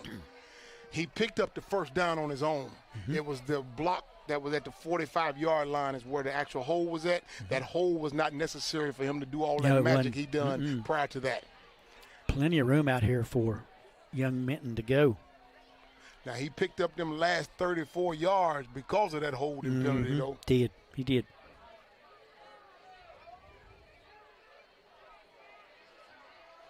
Okay, the referee's got the ball. It's the flag is sitting at about the 37-yard line. See which way we're going with it. A lot of conversing going on. A lot of pointing. I like all of that because that means they're trying to get it correct. I like all of that. I don't have a problem being patient enough to get the call right. After it's all said and done, it's marked at the 37, so the play must have went to the 47. The penalty was thrown at the 47. It's back at the 37. 10-yard penalty.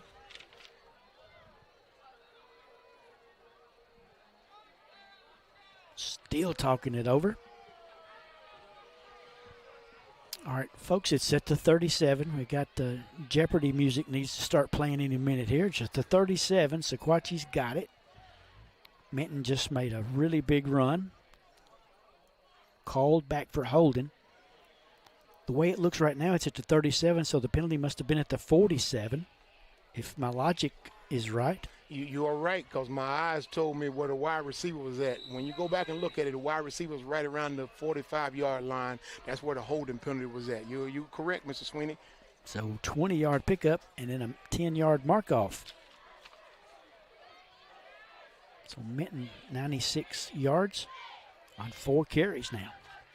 Out of the shotgun, taking their time, handing off, running to the left side, off tackle, not going anywhere right there. Rockets getting a little frisky, but they better get frisky if they want to try to cut into this lead. Ball control offense right now for Sequatchie. Yes, indeed. And it's just a case of whomever they want to hand the ball off to. So that ball will not go in the air again. It's just a case of whomever the running back is they decide to hand it to. And the problem with that is you always have the option of Minton keeping the ball. So he has the ability to pick up 5, 6 easily. They got Griffith back there with him now. They have shuffled him in right and left all night long. Number 2, Griffith in the backfield with Minton. Clock eating up time against the Rockets. Going to give it back to Griffith again. Looks right, turns left, plenty of room. Long run for Griffith this time. He slows down, stays in bounds. You got another flag on the play. So that looks like it's going to be brought back. Really, the referees have had a big part in this game as well tonight. Another flag against Sequatchie. That's 12 penalties I've got for 110 yards. That's a lot. I'm almost out of pencil here. That's going to be marked back to the 28-yard line. That's a lot of yards marked against being penalized. So what it does, Noble, it repeats the down.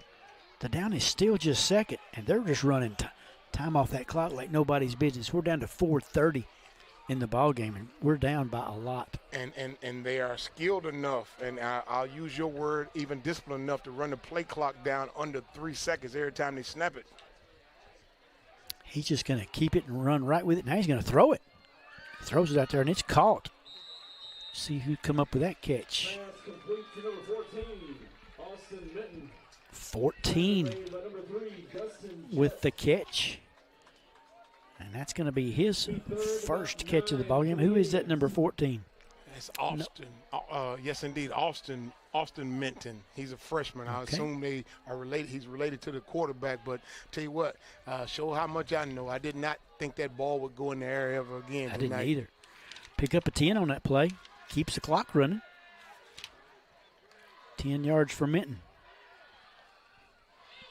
Play clock down to 10. As you said, they're running some clock. They don't have to score again. And they know that.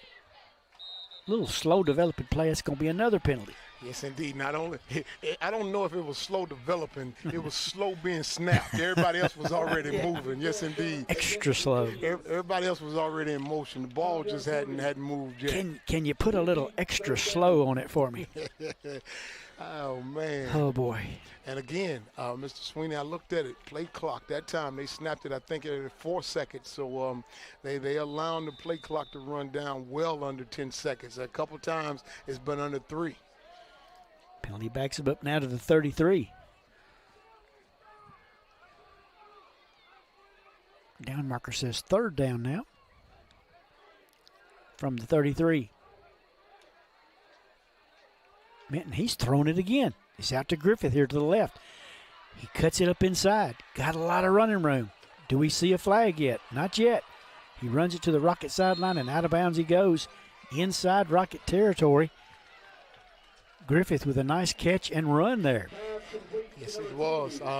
Excellent job of running after the catch, as you said. Very elusive out in the open field that time. And again, I'm a little lost for words with that one because I did not, again, see that ball put in the air. But Mr. Sweeney, I know somebody wouldn't want to hear this again from me, but Sequatchie County, that's a good offense. It's very good. That's 4 catches now for Griffith for 65 yards.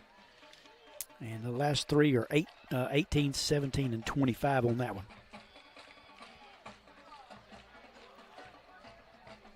Sequatchie County, a team to be reckoned with in our region. There's some running room up the middle. A lot of running room. Good ball handling there by Minton. Gives it to Hicks, of course. Eats up a lot of real estate. Gets it deeper into Rocket territory. This time he's got it at about the 17-yard line. Pickup of 25 for Mr. Hicks. Was that Hicks that time? Kason Hicks, you had it absolutely correct. You've done an excellent job, Mr. Play-by-Play man, Mr. Sweeney. That's 94 yards on 10 carries for Hicks. You're doing play-by-play. You're doing stats. You're doing quite a bit tonight, sir. Excellent job. Out of the shotgun with Hicks back there again. Hicks has got it, but the Rockets going to stack him up this time. Real safe play there, Noble, just running some clock out. They're going to win this game, Sequatchie County is. That's the they I'm talking about here. What a solid team. It is. One more time, Mr. Gabe Franklin, number 79. He had a little support there. I think 2 other players there weren't able to catch their number, but excellent job there by the junior, Gabe Franklin. And what I wanted to let you know at home, this Rocket defense has not given up. Even though they've been on the field for a while, still out here to play a game because the clock's still running. They sure are. There's still some fight at them, even though the score is a little bit lopsided against them. They'd rather it be the other way around, but they're going to learn some stuff after this game. Keeps it, does quarterback Minton. Runs it out to the left there. He'll get it down to about the 16-yard line. Pickup of 1. Mr. Sweeney, this is hard to do. Ethan Patrick brought down Minton, and he got him not only from the back, but we've seen how elusive Minton is all night. Great job by the sophomore, number 29, Ethan Patrick. It may be the last play of this ballgame as both teams head to their respective sidelines. 97 for Minton, 98 for Chadwick, 94 for Hicks. What a balanced offensive scheme they had tonight, and they're going to win this ballgame here tonight as the clock ticks down to 0.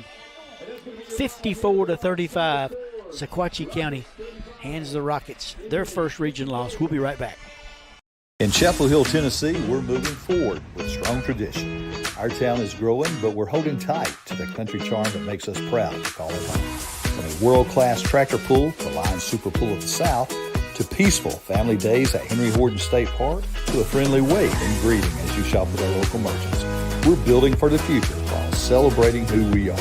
The town of Chapel Hill wishes all Forrest High School athletes the best of luck this year. And as always, go Rockets!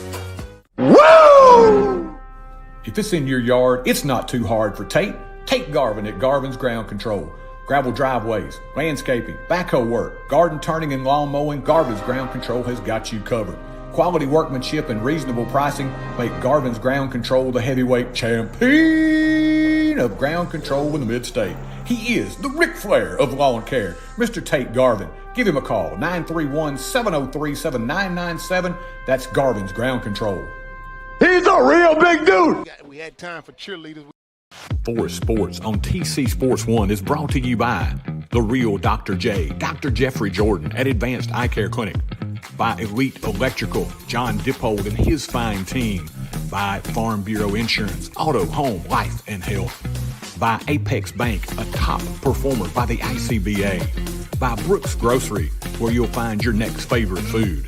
By Quince Air Care, your certified Rheem dealer.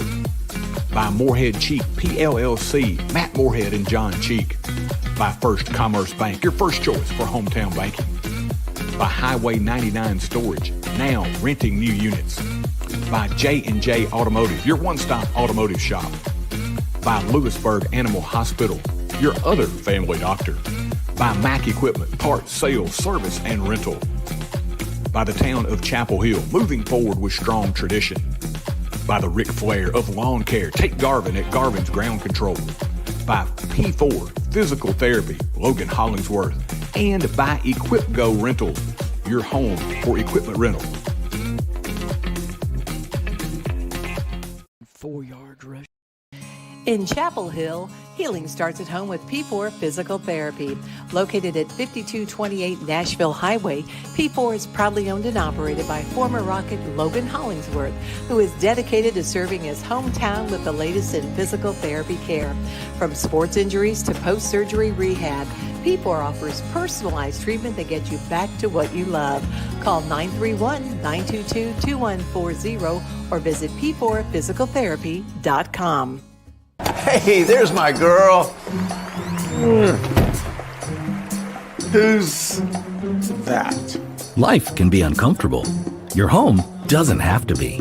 Ream Heating Equipment was designed to bring affordable comfort to any home. So no matter your budget, we can help you feel comfortable, even when you can't be comfortable. Oh, come on. Yes, let's go. When it's time for a tune-up or a new HVAC system, contact the trusted pros at Clint's Air Care for expert service and installation. I'm ready. Forrest Sports on TC Sports 1 is brought to you by the real Dr. J, Dr. Jeffrey Jordan at Advanced Eye Care Clinic, by Elite Electrical, John Dippold and his fine team, by Farm Bureau Insurance, Auto, Home, Life, and Health, by Apex Bank, a top performer by the ICBA, by Brooks Grocery, where you'll find your next favorite food, by Quint's Air Care, your certified Ream dealer, by Moorhead Cheek PLLC, Matt Moorhead and John Cheek, by First Commerce Bank, your first choice for hometown banking, by Highway 99 Storage, now renting new units, by J&J Automotive, your one-stop automotive shop, by Lewisburg Animal Hospital, your other family doctor, by Mac Equipment, parts, sales, service, and rental, by the town of Chapel Hill, moving forward with strong tradition, by the Ric Flair of Lawn Care, take Garvin at Garvin's Ground Control, by P4 Physical Therapy, Logan Hollingsworth, and by Equip Go Rentals, your home for equipment rental.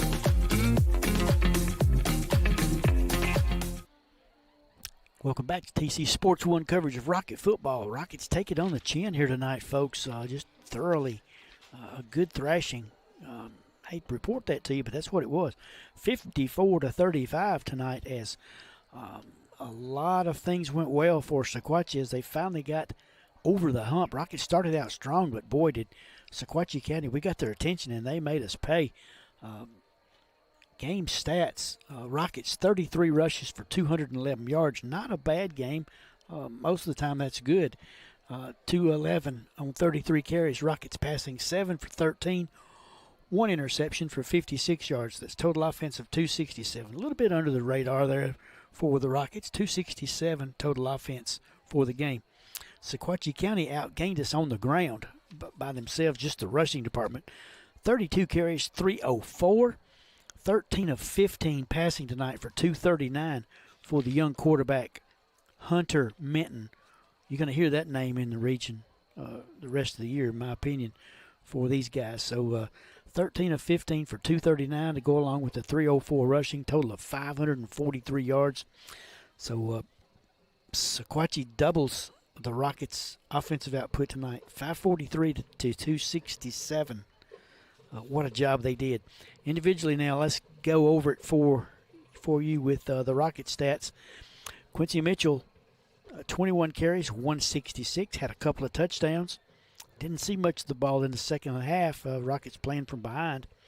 Michael Morgan, pretty steady game for him, 11 carries for 51. Jacob Tincher, 1 carry for -6. Individually now for Sequatchie, got a lot of numbers to run at you here. Griffith, 3 carries for 13.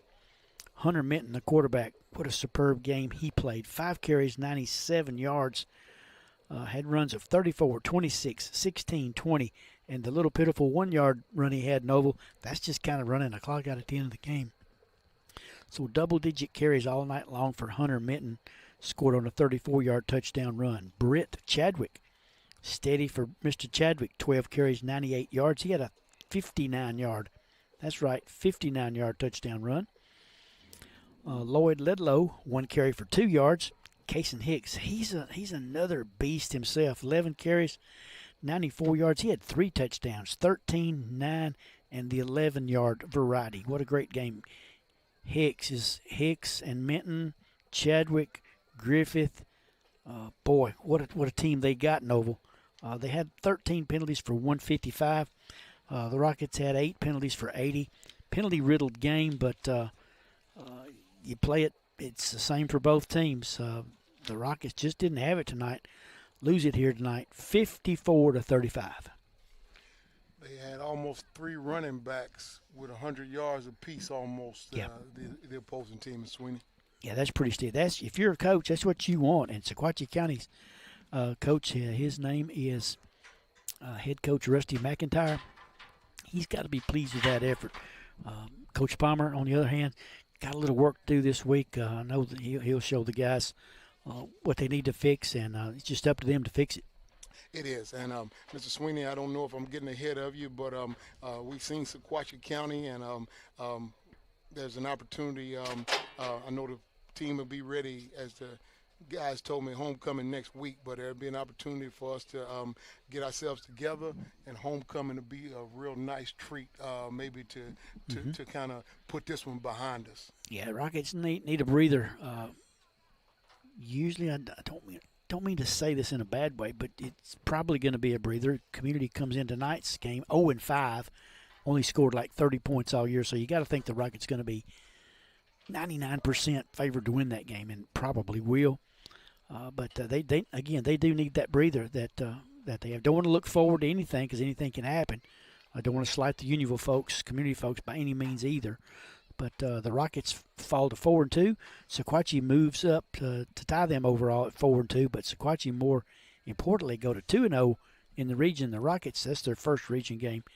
They go to 0-1, as we said. Got a lot of work to do. They do, and I tell you what, Mr. Sweeney, I think any one of the coaches for the Rockets would be able to have this same conversation with their players. Mm-hmm. You've seen Sequatchie County. They're in our region, and maybe Sequatchie County came and set the standard.